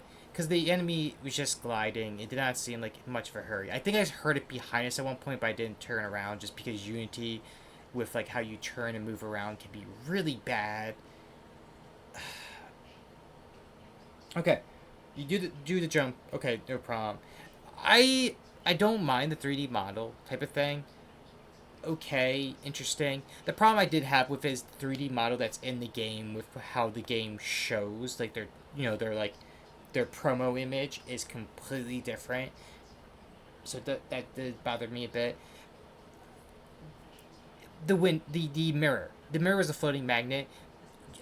Just a random kid, like, model would have worked.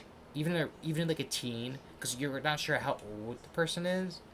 You know, just having a floating magnet just kind of like ruins immersion a bit.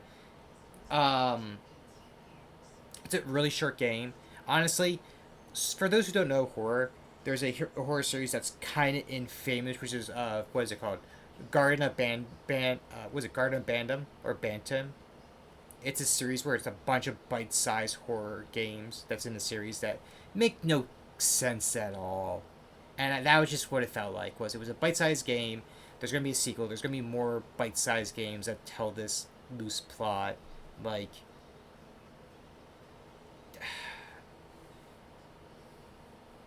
the whole like you're coming with me now. It felt cheap. We don't even know Hopper long enough to like even make that connection. Like, oh my god, like from the get go, I was like, okay, he's gonna betray us. Like that. It felt so cheap. Like that one just really pissed me off.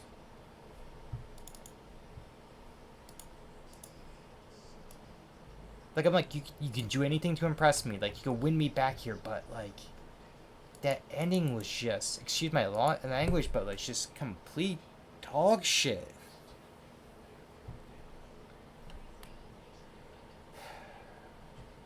Alright. I heard a lot of good things about this. So the next one we're going to do is do not take this cat home. There's like apparently 30 endings. We'll see about getting one or two endings. Maybe move on to the game. Maybe even come back to this game. Maybe I'll drag Sakusan into playing this. Alright.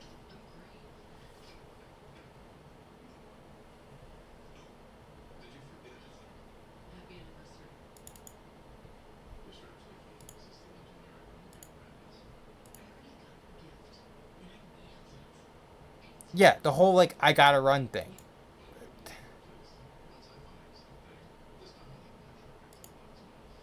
Why is this one not? I'm gonna do stretch the screen here. Okay, there we go.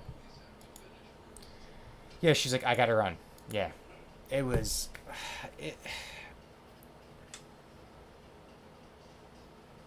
That was just bad.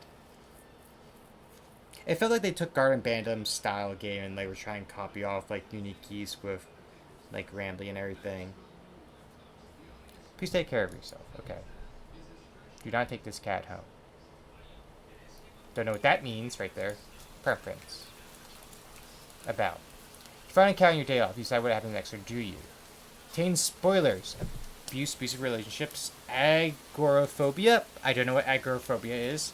Amputation, dismemberment, amnesia, animal abuse, animal death, animal monsters eating humans, anxiety, blood and gore, body horror, body imagery, cannibalism, child abuse, minor mention of, cosmic horror, dead bodies, death, decapitation, depression, dissociation, doll animation, emotional abuse, entrapment, epilepsy, warning, glitches, hallucinations, heart attacks, intrusive thoughts, isolation, kidnapping, loss of vision, loud sudden and repeating noises, manipulation, gaslighting, mental illness, mind control, murder, paranoia, poison, psychological horror, scary, disturbing images and messages.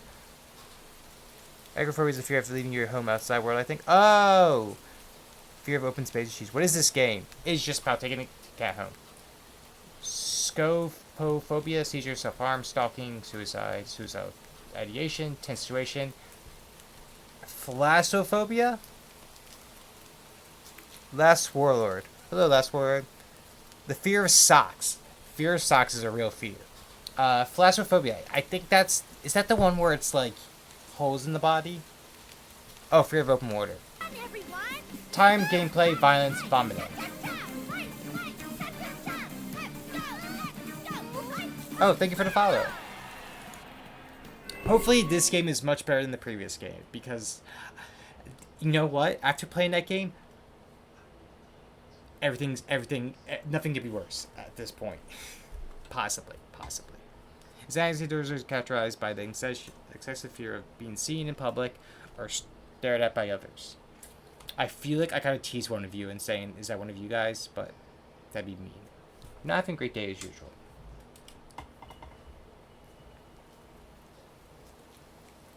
Oh, great.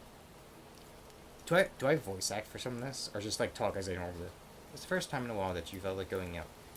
But in the middle of your walk it starts to rain. Typical, but not perceive me. Maybe it's just a sign that you should have stayed home today. You know, Patty, I have to give you a lot of credit because, like, of, like, all, like, your internet friends ignore me. I was one of the first of your internet friends you met, and I was just like, how the hell did you put up with that? Because I know I'm high energy a lot of times. I know I'm a bit much because I know me really well. And I was like, how the hell did you manage that? It was just a sign that you should have stayed home today. Now you could always try again tomorrow, right? You turn to head home when the cat actually has meow sounds. Manage you? Yes. Huh? What was that? There are only a few people around on the streets. Makes sense due to the increase of missing persons around the area recently. Well, that and the weather. Yeah, I should just get Sako-san just to come in, and all she does is the meows for the cat. Doesn't say a single word the whole stream, just the meows.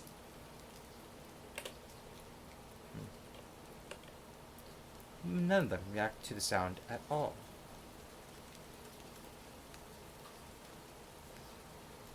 You know what? I should embarrass Cousin Matt a bit because of something he said to me about the Suki-con thing.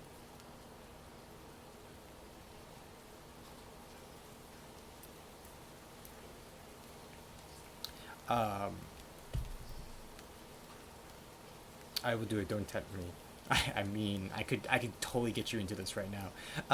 That like Cousin Matt, like I wouldn't say gush, but he profusely thanked me for coming up to celebrate your birthday with you, and like gathering things to be a surprise birthday party mess for you.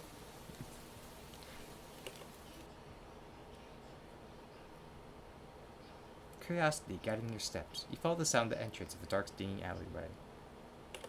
You typically enter alley and enter forward. I was just saying because it meant how, like, when Patty walked away when we were in the fire pit, like, you profusely thanked me for coming up to celebrate his birthday, as well as, like, helping with all of that. I'm like, I wonder if this will embarrass him, so I'll say it.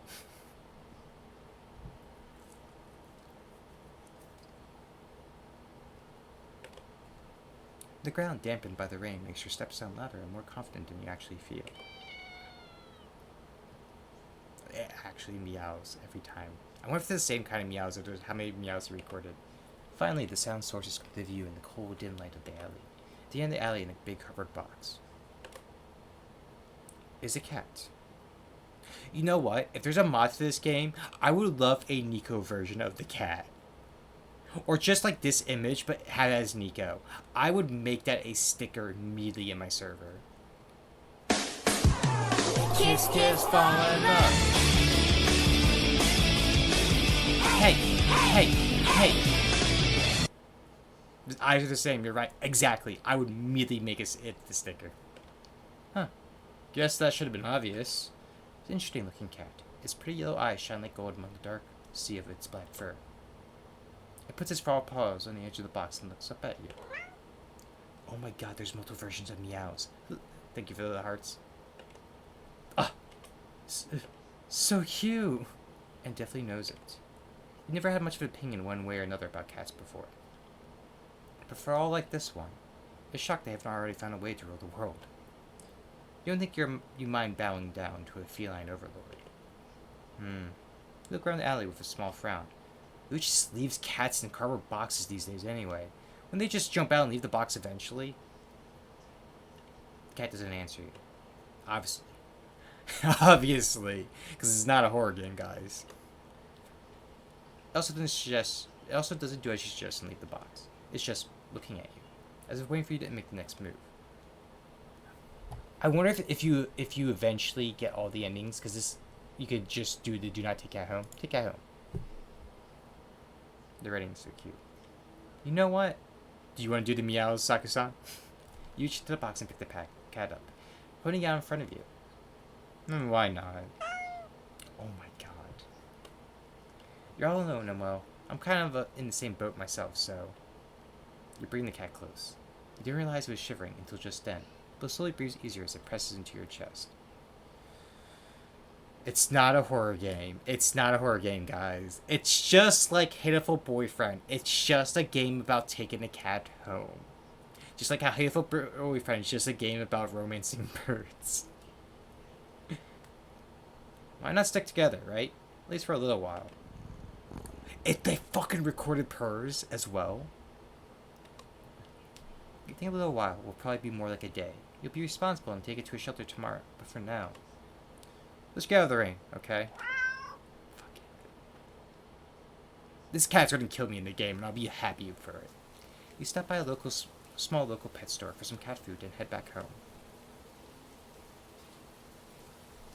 You live in a modest apartment. 1 bedroom, 1 bathroom. 1 mewling learn in it.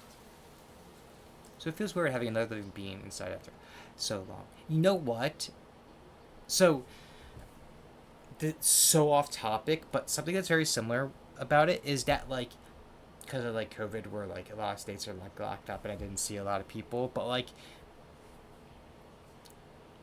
dating someone before COVID and then going without, like, you know, COVID without being in a relationship and suddenly back into, well, not suddenly, but, like, back into one, it feels so jarring a bit at times, because I was just so used to, like, 2.5 years of just, like, home, work, being around family, and now it's like, oh shit, like, I'm actually meeting people again. Your eyes are being plucked out. It's not a horror game yet. So I feel weird having a, yeah, even if it is just a cat.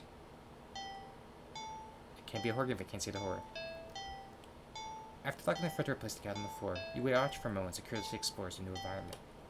Leaving the feline to its own devices, you set about making the both of you some dinner. You take out the can of cat food and open it with the tab on top. You put some cat food on the saucer and click your tongue to call the cat over to you. It perks by your beckoning and rush over. Looks at the plate of food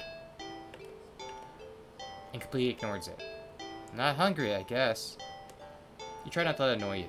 The cat doesn't understand the concept of money to appreciate that you spent your hard-earned cash on it. It's just a cat, after all. I'll just leave it here if you get hungry later, okay? The cat rubs its body against your legs with a purr. You smile. That's enough of thanks for you.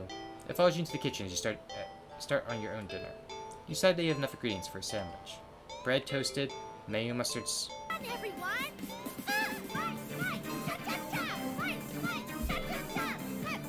Let's go. You're right, Sue. It's time to puff puff past this. Mayo and mustard spread, turkey and cheese and lettuce perfectly placed. Mayo and mustard spread? Interesting. I usually don't. It's usually one or the other for me, but okay. Tomato sliced. Ow. You instantly cut your finger on the knife while slicing tomato. Stupid. Mayo and mustard is good. I usually don't put like mustard on sandwiches unless it's like pastrami or like something like that, like a more hearty meat. But mayo, like BLT, mayo. Italian hoagie, mayo.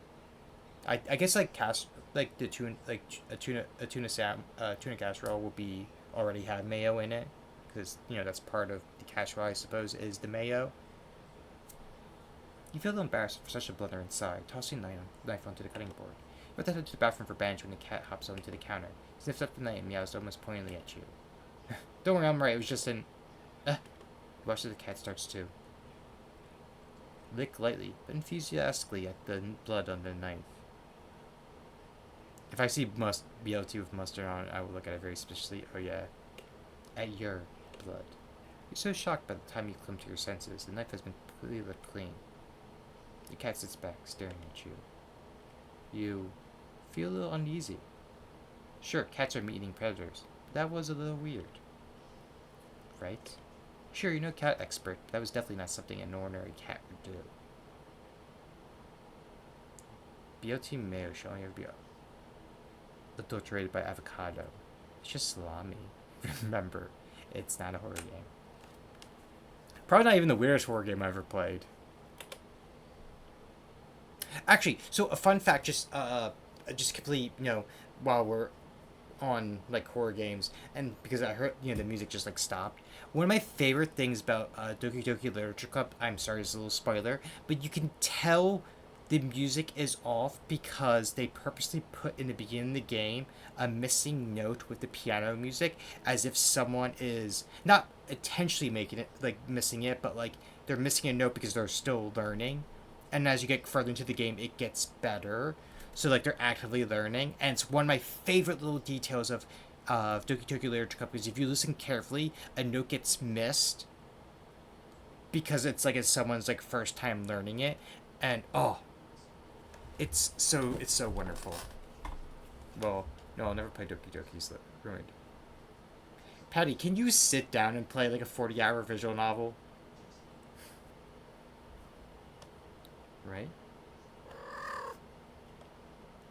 Well, regardless, you're not about to abandon cat in need while it's still raining outside. Not after all your efforts. You're going to take it to the shelter tomorrow anyway. What's one night of awkwardness? And speaking of visual novels, Patty, something I know something you you tweeted about, or in reply to me, is if I was excited for the Fate Stay Night remaster. And you know what happened? They had to do a day one fix because they fucked it up, porting it over to Steam and everything and Switch. When you would play through the game and it would pop a character image on screen, it would do randomly. So there were signs like, oh, it's Rint. Pops up the enemy from like Heaven's Root, Heaven's Feel. There was one where like, oh, it's Ilya, and there's like 6 Ilyas on the screen. It's terrible. So fucking terrible. And I'm glad I own a box set of the Japanese version, original game of it.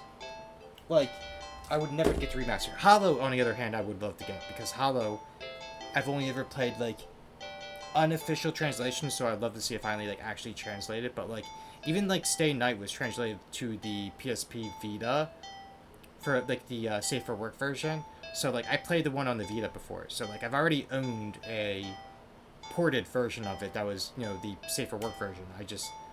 I have technically both, so there's like no reason to get it on Steam.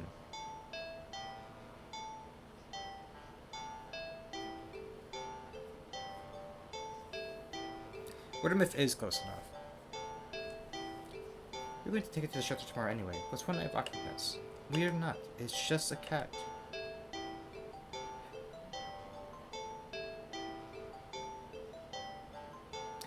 I'm starting to get like Hustle Cat vibes a bit. The rest of the evening, unfortunately, goes downhill from there. You gotta cover up your fingers cut with a bandage. The cat keeps trying to lick at the wound while you're eating your sandwich. while you're cleaning up the kitchen, while trying to watch TV. You genuinely push it away every time, but you're starting to get worried at the strange behavior. What if it's just got a taste for blood and thinks you're food now? You're not sure what you'll do if it starts to get more aggressive. You keep thinking about the cat food sitting in the corner, untouched. Come on, Hustle Cat was fun. You gotta admit, Patty. It's a very insistent cat. Come on, enough already. You shove it away a little more forcefully this time out of annoyance. You feel bad immediately, but before you can do anything, the cat meows sharply at you and dashes off around the corner into the hall. You sigh deeply. At this point, you're just worried that it's going to take a bite out of you in your sleep. Maybe the vet will have an idea on how to calm it down. Yeah, that's true. You can only hope. You don't have many other options other than tossing the cat out into the rain. After finding a number of the local vet, you pick up your landline and... Yo. Light chest went down. Great, just great. Rain must have knocked out the power. You checked your cell phone only to find that it's out of batteries. You just forgot to charge it before leaving out earlier. Editing has been so spur of the moment that no doubt mess with your usual routine. You grab a flashlight and turn it on. It's quiet. It's too quiet. Did the rain stop? But then, why did the power go out? You look outside. The sky is pitch black. What time is it? You turn and check the clock. Yo! Help. Okay, help. Kill. 444 666. 12 o'clock. 1. It's a 180. I like this. Natural cat behavior, yep. Cat sits on top of your digital clock staring at you. Thinking now you realize the clock shouldn't be working at all with the power outage, but the numbers are lit up. And going completely haywire. The cat stares at you, it's completely still. You'd think it was a statue if you didn't know any better. It's not getting off any indication that it's alive. Kiss, kiss, fall in love.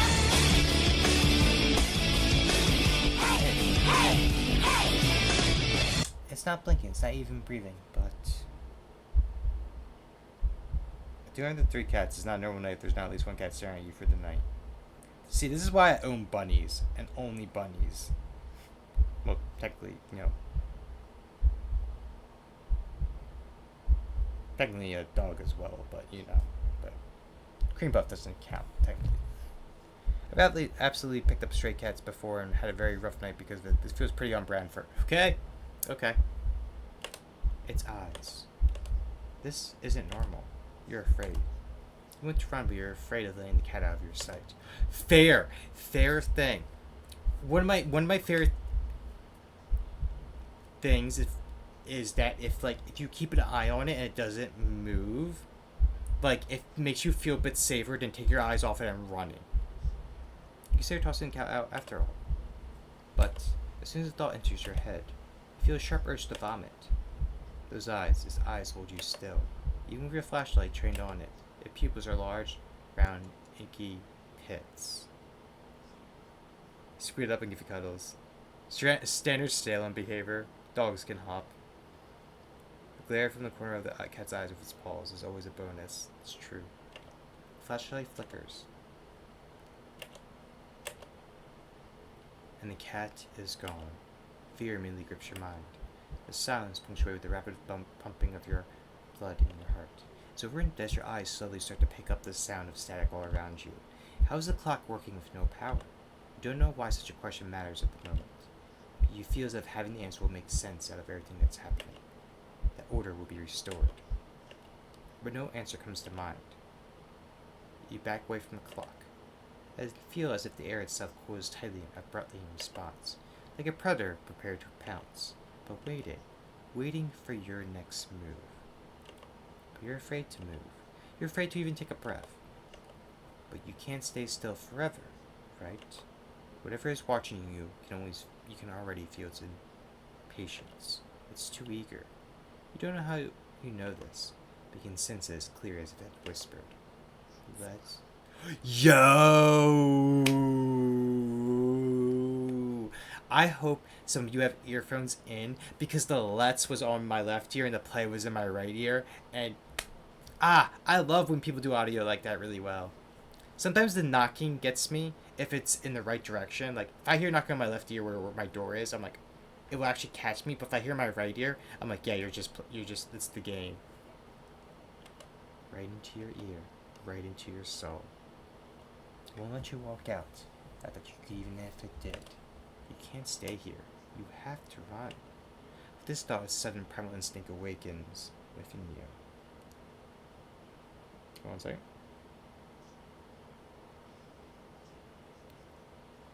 I just got a message and I just checking and see what it said.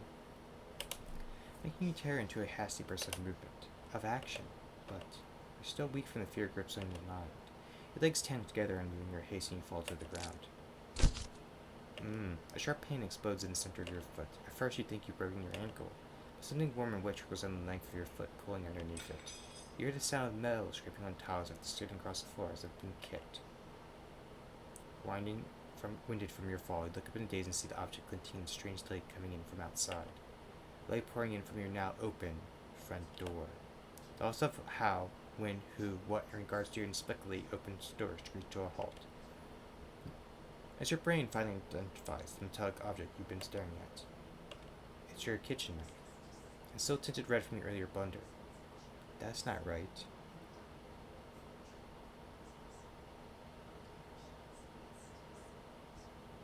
I was a little worried. It wasn't completely clean by the... You gulp dryly at the pain in your foot. Barely had time to wonder how the knife ended up on your living room floor to be stepped on, instead of resting on your cutting board in the kitchen where you left it. And you spy something in the darkness just beyond the knife. It spies right back at you. A pair of glowing golden eyes come forward as the cat emerges from the shadows to the light from your doorway. It passes slightly over the knife after skipping into the light. And bends down to lap at the blood dripping from the blade. Ah! Your senses slowly began to overwhelm you. The chill of the air as it starts to suffocate you under its weight. The sound of your shaky breath is discordant against the static now piercing your skull. The dryness of your tongue spreading to your throat. The incomprehensible sight of the stride you've taken in, licking away at your kitchen knife once getting completely clean. The scent of blood from the flesh wound on your foot. Blood. Golden eyes slide up to you as if response to your sudden realization. Blood. You're hurt. Your foot is bleeding. You're bleeding. You're bleeding. The cat barely moves, shoulders twisting as just considering the act of pouncing forward. But you're already on your feet and out the door. You run, or rather limp, down the empty street. The sky is black and bleeding red. There's a strange light emanating from nowhere that casts everything else in white. The houses, the trees, the road, even you. Everything. Except your blood. You can just barely glimpse the bloody imprints your injured foot leaves in your wake with every impact it makes with the ground. It hurts. It hurts. But you can't stop. You don't stop. Not when the shadows grow around you. Not when you feel the gaze of eyes all over you. Not even the road ahead of you is darkened by a long shadow of something behind you. Even then, you don't stop running because that's the cat right there ahead of you, then what in the world is behind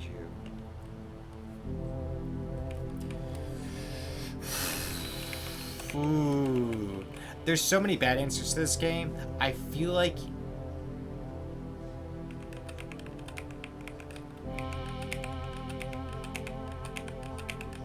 keep running. Huh? Interesting. How very, very interesting. It begins. What? What?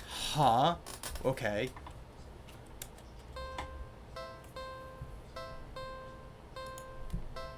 Something happened, you think anyway. You can't remember what.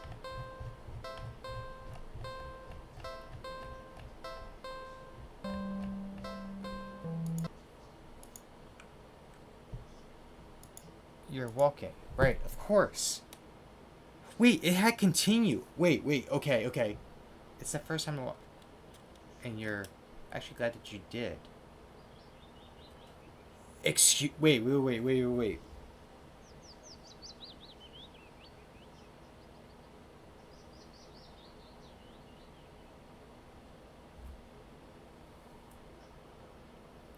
That didn't register until I click it. I thought it was going to take me back to the previous choice.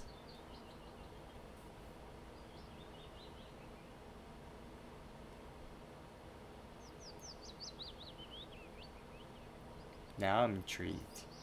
Now, game, now you got me hooked. You got me hooked now, okay. Weather's absolutely perfect today.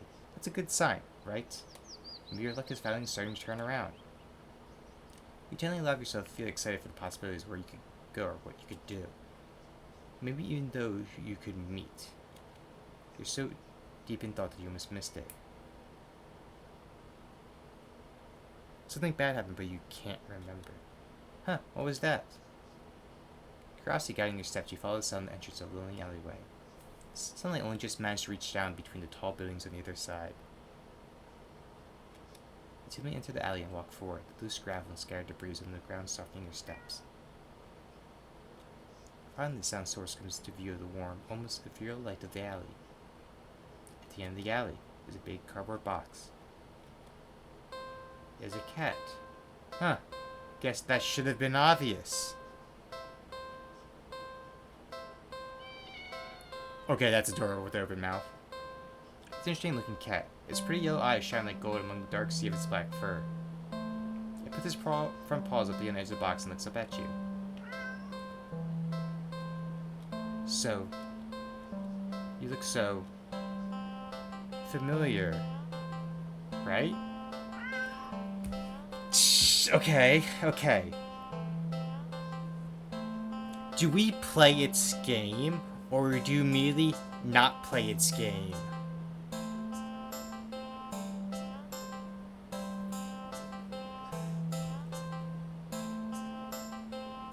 Like, I'm so sickeningly curious.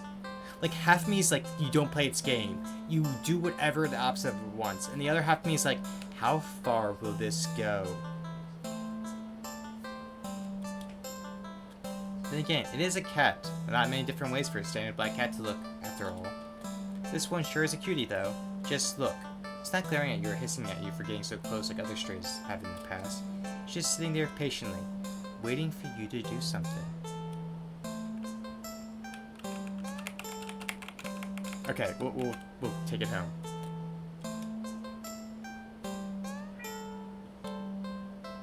Well, why not? Right? Fuck. You're even cured in the previous.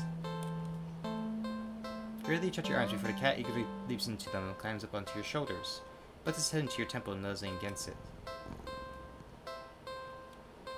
Heh. You can't but smile at the cat's enthusiasm. Let's get you out of here, yeah? On your way home, you briefly consider getting cat food. But that would be a waste of time.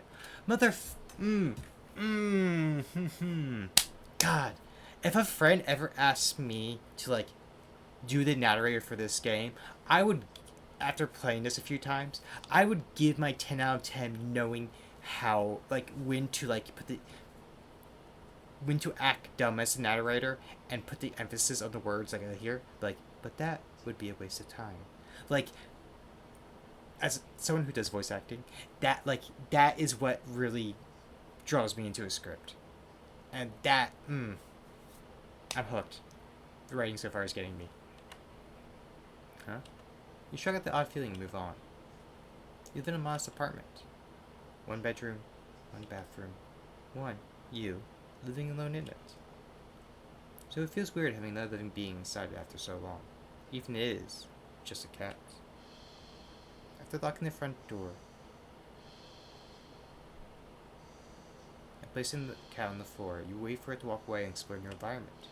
It simply sits and looks up at you expectantly. We'll do something with the cat. Like what? You know what? You guys are talking about giving Sam scratches, so let's pet the cat. It's not every day you have access to a cute, fluffy animal. What else is there to do but pet it to your heart's content? You sit on the floor in your living room and click your tongue to call the cat over. Oh, that's adorable. The cat dashes over to you, immediately climbing onto your lap.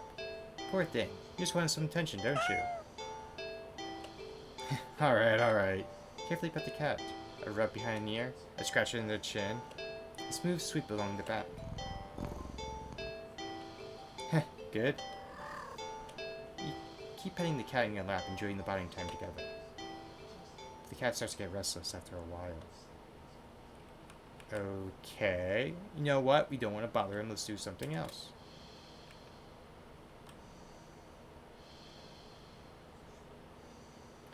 Let's feed the cat. The cat looks hungry, so you decide to feed it.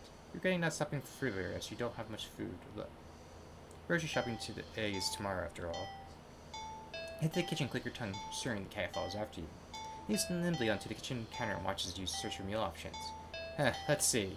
You find some things you expect. A can of tuna in the pantry, some leftover meatloaf in the fridge, and... What's that? You realize there's a slightly sealed Tupperware on the bottom shelf of the fridge. You don't recognize it. A foul odor is leaking from the container. Whatever inside can't be safe for human consumption.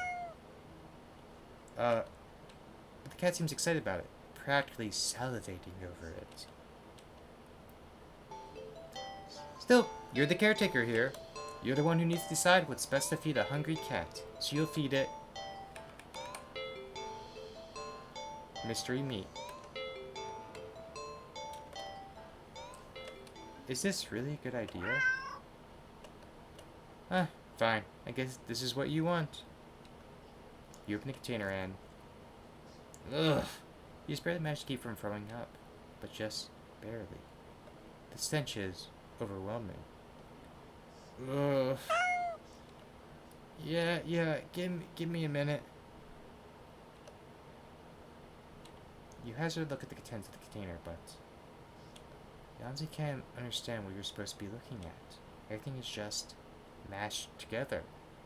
What exactly everything consists of is a mystery you're more than happy to keep unsolved. Different shapes, different sizes, different textures. Not the color though. All of it is the same color. The most unfortunate looking shade of gray you ever seen. Tinted with a nauseously wet green film over the top. Yeah, mystery meat is a cryptid. It's called Groundhouse.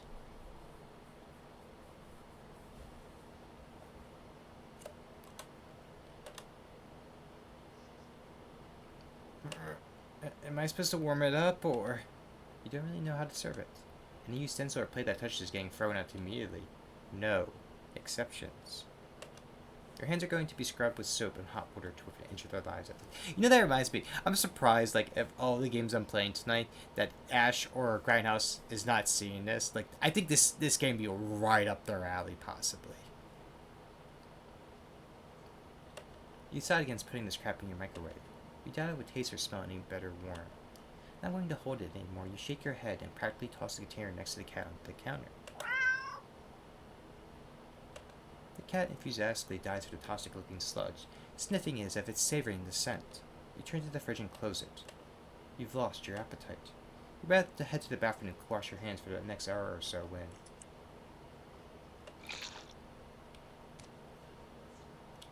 Ow! A sharp pain in your foot causes you to stumble. You catch yourself on the kitchen sink and look down and see that the tip of your sock is... red. And the red is still slowly spreading to the rest of your sock. Are you... bleeding? You quickly reach down and pull off the sock to see the damage. Your middle toe is... gone. It's just gone. Just a stump is left in its place, steadily leaking blood onto the floor. You clumsily step back as it would help you get away from what you were seeing. The blood trail simply follows your movements. 911. You have to call 911. Phone, where's the... Cough, cough, cough. What? Your tongue is... what's happening to me? Munch, munch, munch.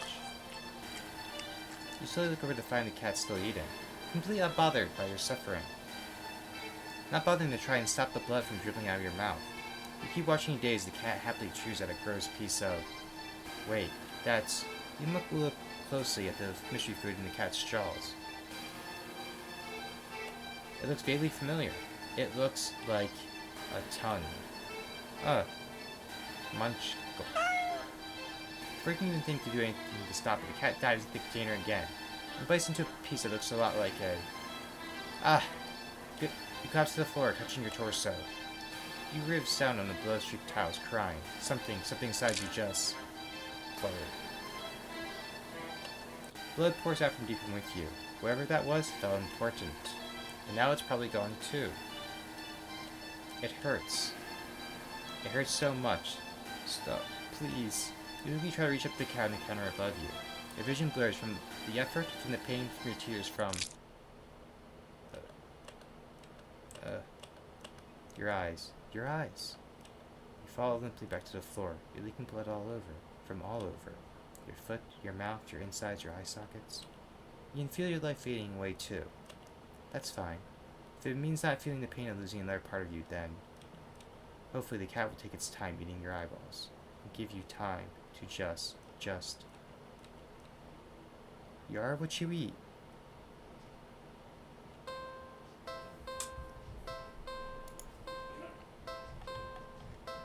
You fed the cat something. It really liked it.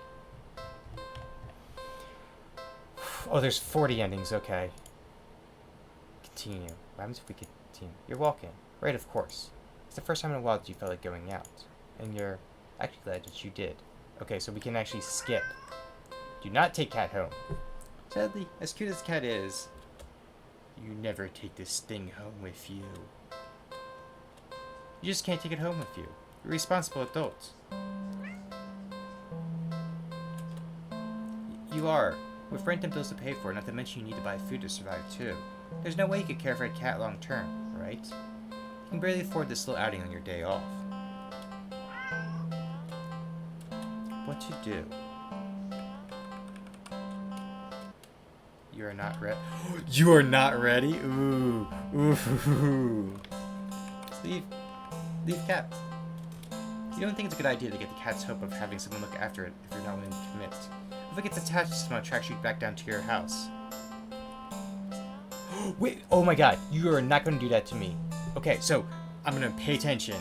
You never get away from it. Then, okay. That's quick. There's quick little lines.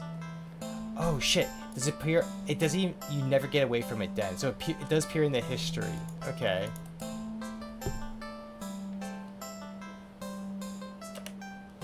You stand up, the cat watching your every move. You make it halfway out of the alley when the cat meows almost pitifully at you. Ignore. Nope. You need to nip this in the bud and get on with your day. It's what's the best for both of you. You leave the alley and continue on your way. Wait, what was I doing? Now next time to deal with your furry dilemma. You've forgotten that you still haven't decided what you were going to do with your day off.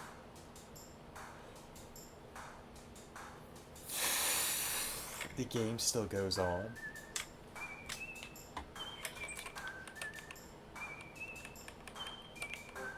Go to the dog park! You said to take a stroll in the park or something. The only one from walking distance is the nearby dog park. You think it'll make you feel better. First you get to see a cute cat today, and now you get to see a cute dog. Several of them, in fact. The park is bustling with owners and their canine companions, playing frisbee, fetch, running, jumping, and even napping. Such cuties. Whatever. I hope you guys know that wasn't me hitting it. I wonder if it's gonna do it again.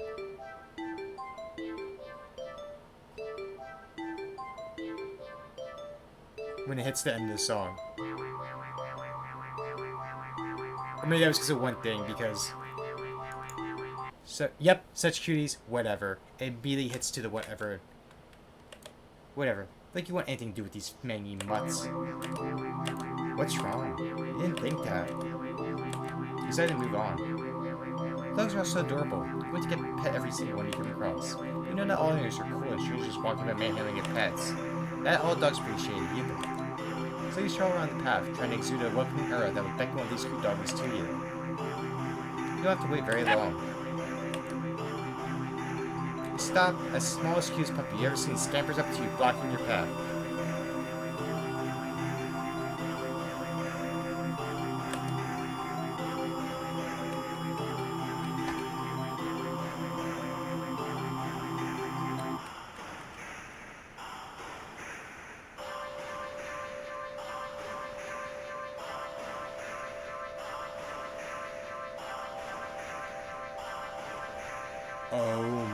god. Kick the puppy, kill the puppy, eat the puppy, pick up the puppy. Pick up the puppy and drop it. There was a countdown. Ah, terrified, dropped the puppy to the ground, practically throwing her from you.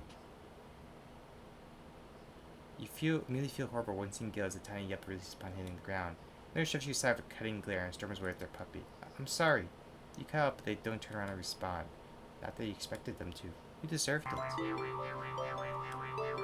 Nothing's so great about being at the park at the moment. Maybe you should leave.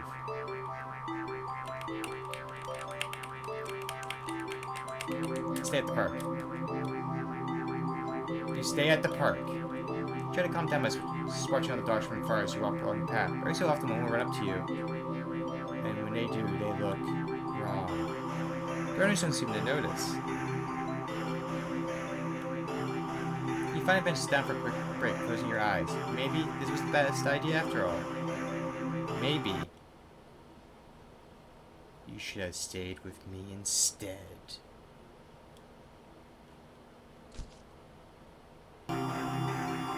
Burn out your thoughts with something lands gently on your lap. Look down and see a frisbee on your thighs. Sorry about that. Can you throw that back? You look to see an owner within you in the distance, but more importantly, a series of excited barks jerks your gaze forward, and you see a large shark spring towards you.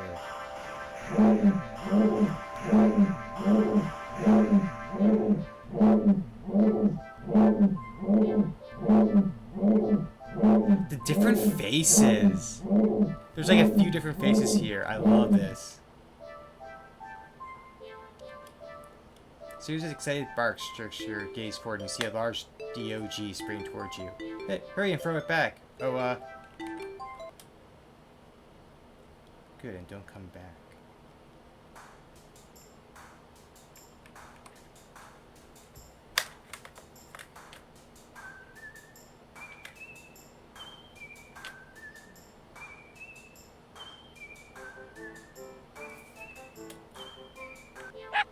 Okay, I'm gonna skip. Hold on. You barely just managed to rein the reflex to throw the puppy as far away from you as possible. With shaking hands, you quickly place the puppy on the grass and take several jerky steps back. Mary seems very confused by your reaction to our puppy, but they just wave at them in a daze before hustling something away.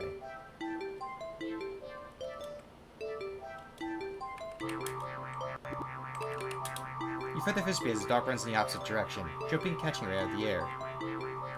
Impressive. The dog in the air and walk up to you. Thanks for that. You can pet him if you want. The dog looks up to you, your first reward of pets and pats for catching the frisbee. Should I? Really? Are you sure?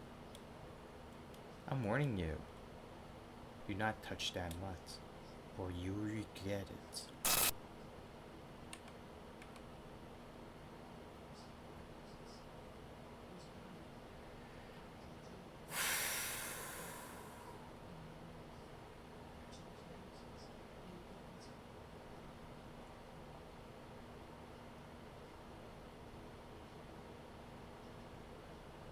Like, there is a slight scare to this game, but I'm so fucking excited at the detail to this game that my excitement is overrunning my fear.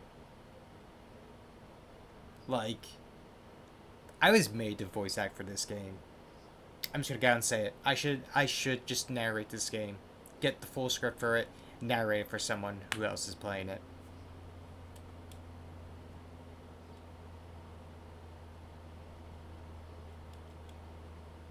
You reach out your hand and you pet the DOG.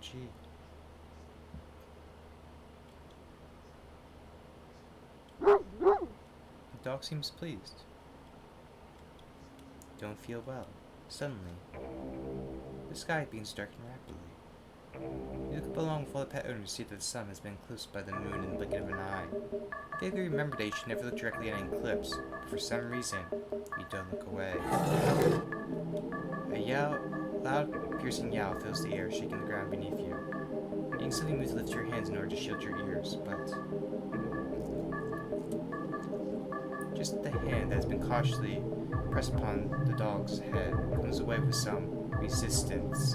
Resistance like sticky slime almost cementing your hand to the dog's head. The slime stretches with your movement. The dog's head stretches with it too, and the canine begins to just melt. It melts and melts, until it becomes a pile of goo at your feet. Usually looked around for the dog's owner and find an empty pile of familiar clothes where they once stood. You see familiar piles of clothes next to piles of goo scattered all across the dog's park open field. All the dogs, other owners, melt the goo of the dog in front of you, then starts to move his shudder.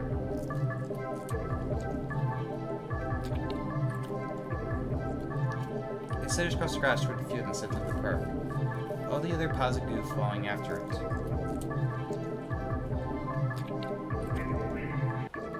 They mix and melt together into a single entity that shifts and undulates and bulges and grows. You watch in days hordes that fills out and shapes itself.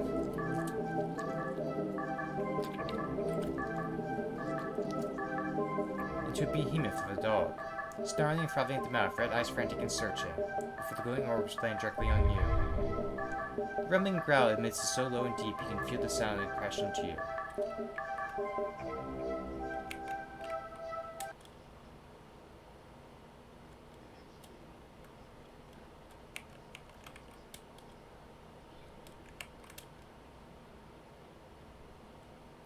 No, you had your chance. Better start running. You try to run, but you're not fast enough. The beam barely takes a few leaps before it was already towering over you.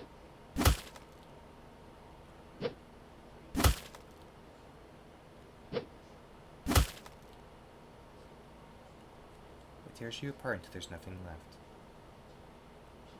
Dog person.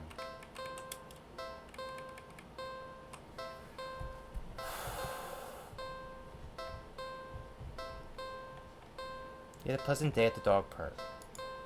So this is where I'm confused. Like, did I accidentally complete it past the tutorial?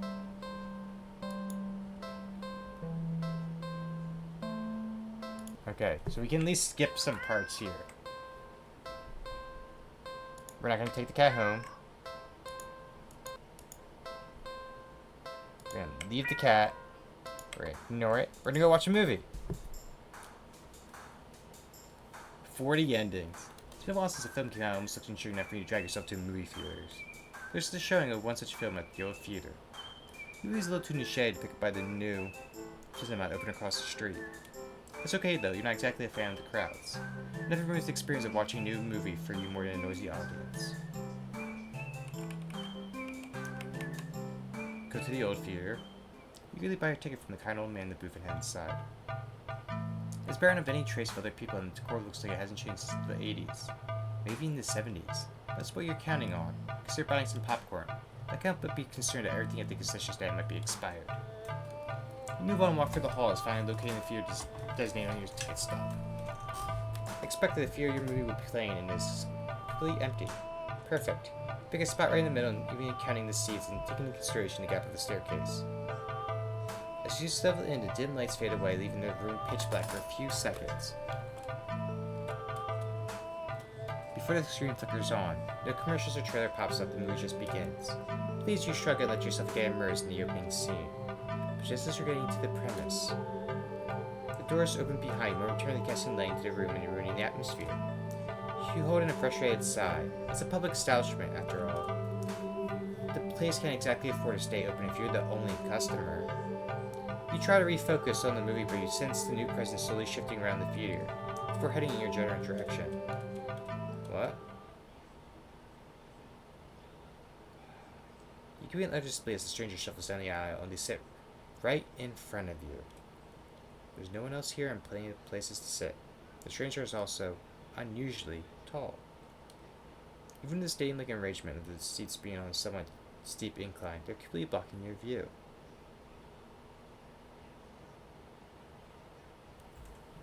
Oh, that's funny. I don't know why it's like that.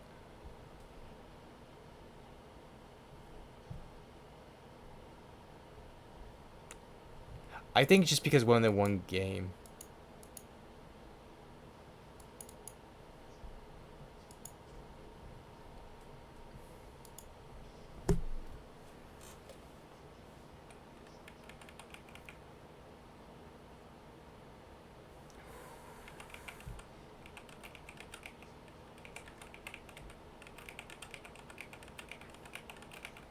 Move to another spot in front of the structure. You know what? You know what? Why don't we move to another spot? Because it seemed like with the dog park, since we didn't play along and hurt the puppies, you know, we played nice instead of like freaking out. You don't want to risk escalating the situation further. This whole scene is already making you uneasy. What would they choose to right in front of you? Sure, they know you wouldn't be able to see past them.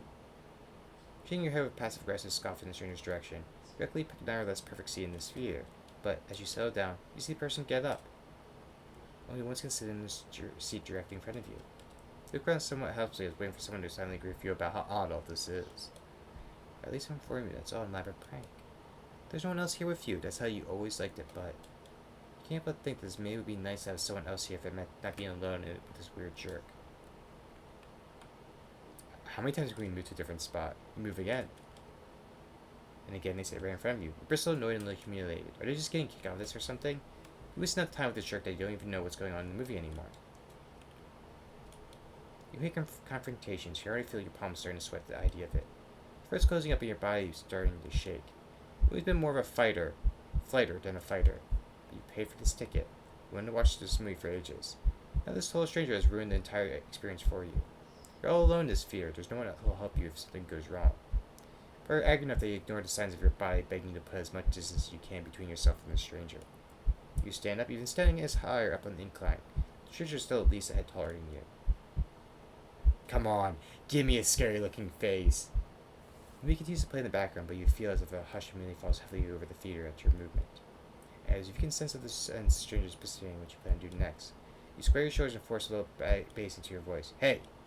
Effort makes your words come out more harshly than you intended, like a sudden vicious spark, but you figure deserve it anyway. Being a real jerk, you know that? Just what are you playing, huh? You're trying to piss me off.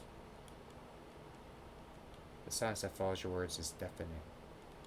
So much that you glance at the screen and find that the movie has paused. Your attention is ripped back to the stranger in front of you as they shift slightly. The small animal trying desperately to anticipate the moves of the predator. You don't move an inch. You don't look away. You don't dare to blink.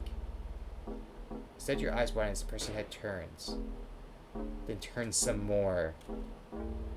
Then turns more beyond what should be possible. Neck bones crack it. They face you directly. Ah, you can't move. With glowing eyes resting above a wider, grinning mouth gaze down at you. The stranger opens their mouth and what comes out is something impossible to comprehend.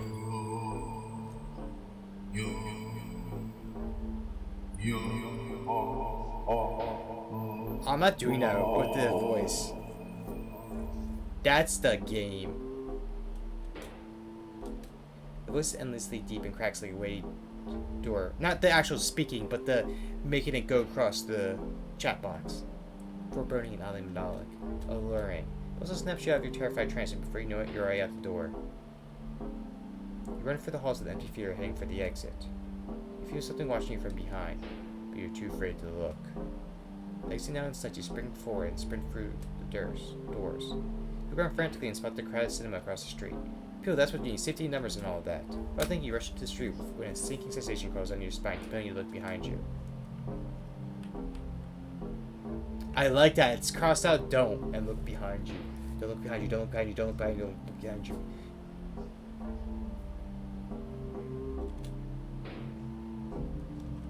Despite resistance, you feel your head turning back to look out of its own accord while in the middle of the street. Yo! You catch a glimpse of a grotesque-looking person standing behind the glass door of the old theater, watching you intensely, cradling something in their arms. Something familiar. But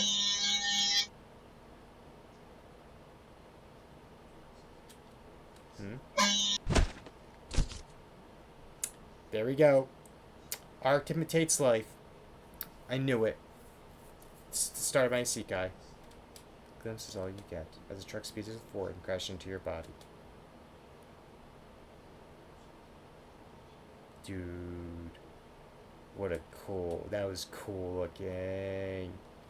You killed impact. Your body splattered across the road and crashed further underneath the heavy tires. Poor screening arrangements.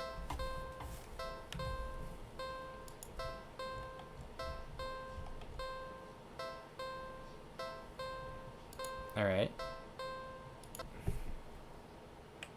Alright. We do not take cat home. We leave the cat. We ignore cat. We go watch a movie. We go to the new cinema. It's probably going to be the last thing I do. The last ending I get before ending it. Don't know why. We don't feel really great about the idea of being alone right now. Standing away for a movie you've been anticipating for available in the video screening. Do a long line outside the new cinema. By the time you reach the ticket booth, you just want to get inside. So you pick a movie at random, take a ticket from the tired-looking teenager manning the booth. There's the breathing in. The decor is chic and sleek, and inside is bustling with people. Is that what you're usually into? It's kind of nice not being alone. If you feel a little lonely watching families and groups of friends laughing among themselves. You get some popcorn, but the lines at the concession stands are long and the prices are criminal anyway. You go for the halls, and follow the signs on the theater designated on your ticket for heading inside. You decide to sit on the absolutely crowded theater. Get towards the seat and be told by the person next to you that it's being saved for someone. That happens a few more times before you finally manage to get yourself set into a seat, knowing the off center to the screen. The screen is least visible, if not a little too close, so you grit your teeth and bear it. The lights fade out, the shower doesn't. The rest of the audience seems content to walk for the commercials and even for the trailers. You figure the shower will stop when the movie actually begins, but it doesn't even go out slightly quieter as the opening scene starts to play out. You say out loud not thinking anyone will hear you anyway. This is why you avoid movie theaters like the plague.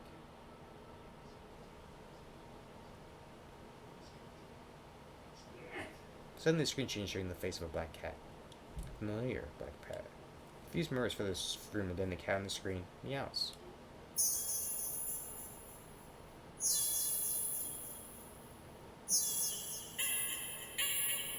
The sound is strange, not all like any cat should sound. Haunting, almost melodic. Layered as if made of multiple voices of different creatures. Creatures that would probably never say.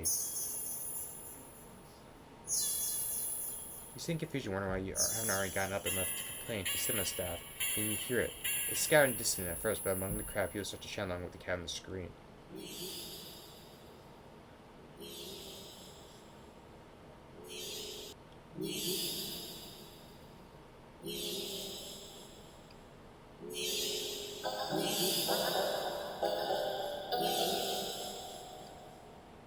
The entire room is chanting in perfect unison. Everyone stares intently at the cat on the screen. Feeling strangely drawn to the screen yourself. But the compulsion to stare blankly at the others isn't that strong. For now. Also, you start to notice at the corner of your eye, some of the people in your immediate vicinity are looking at you. No. They're outright staring holes into you, even as they continue chanting. They don't miss a beat as they slowly begin to frown at you in blatant disapproval. Their scowls deepen as time goes on if they're getting impatient. Try to blend in with the crowd. Thinking fast, you look to the screen and begin to chant and ran in tandem with the crowd. Nya, nya, nya. Nya, nya, nya. You feel the harshness of their collective gaze start to ebb away. Even the fear becomes lighter once again. You release air shakily, just realizing you've been holding your breath earlier. You feel stuck. Surely you can't just up and leave now. Not after whatever all that was. People around you seem fine now.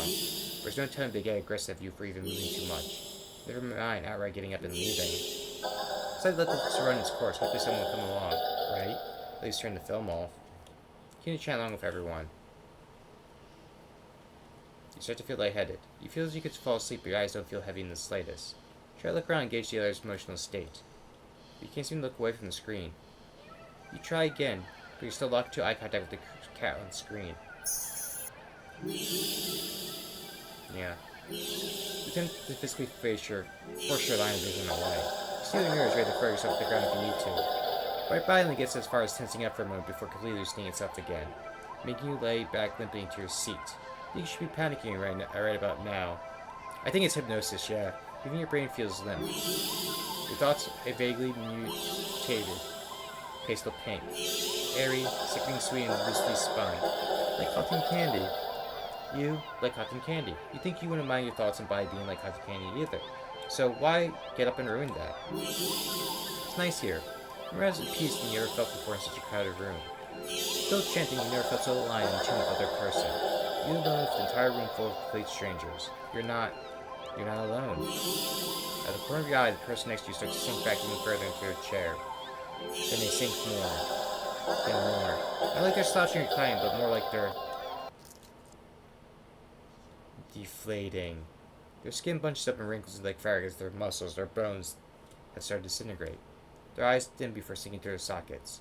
The mouth still attempting to chant falls open with a cut-off meow. Gaping as the word ends in an awful hiss, a final weak release of air. You muse thoughtfully about whether or not you should be distressed at the sight. Even then, playing at peace doesn't leave you. Suddenly from the pile of skin and clothes next to you. Suddenly from the pile of skin and clothes, you see a thing moving around. Watching Dave's fascination, the lump makes its way to this part of the skin where the head used to be, and out from your mouth. It crawls a tiny black kitten. Yeah. You can hear the familiar sound around you as now its unified chants start to fade. It replays with the faint mewing of kittens. See guys, this is how cats are born. Feeling your voice is the only one still chanting and still human and alone. Again. You don't want that. You can't go back to that. Not again. Not again. Please. Just then you go completely limp. Your body feels light, but it might as well weigh several tons because you realize quite suddenly that you can't move.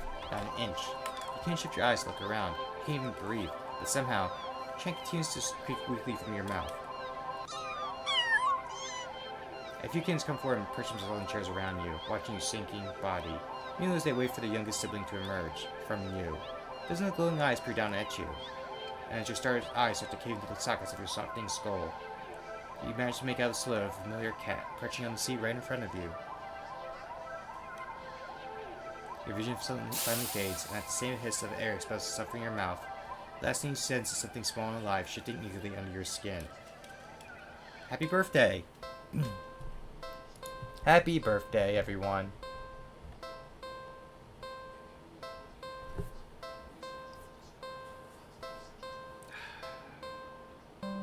Right, we're gonna rate out because that was fucking terrific.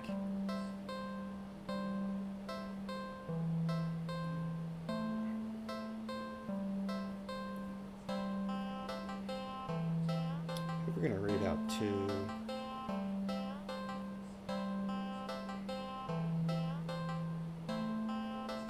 Oh, I see Sakura is playing some Tom Clancy Rainbow Six Siege. I think I'm going to be playing this a few times till I get all of the endings, because I am so fucking intrigued now.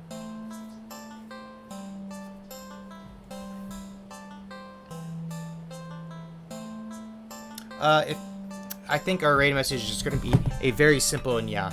Just give your best meow impression. Follow Sakura-san's lead. So I'm probably going to be playing this throughout the week a bit more for my solo streams because I'm now fucking intrigued about this horror game. Alright, let's go raid over now.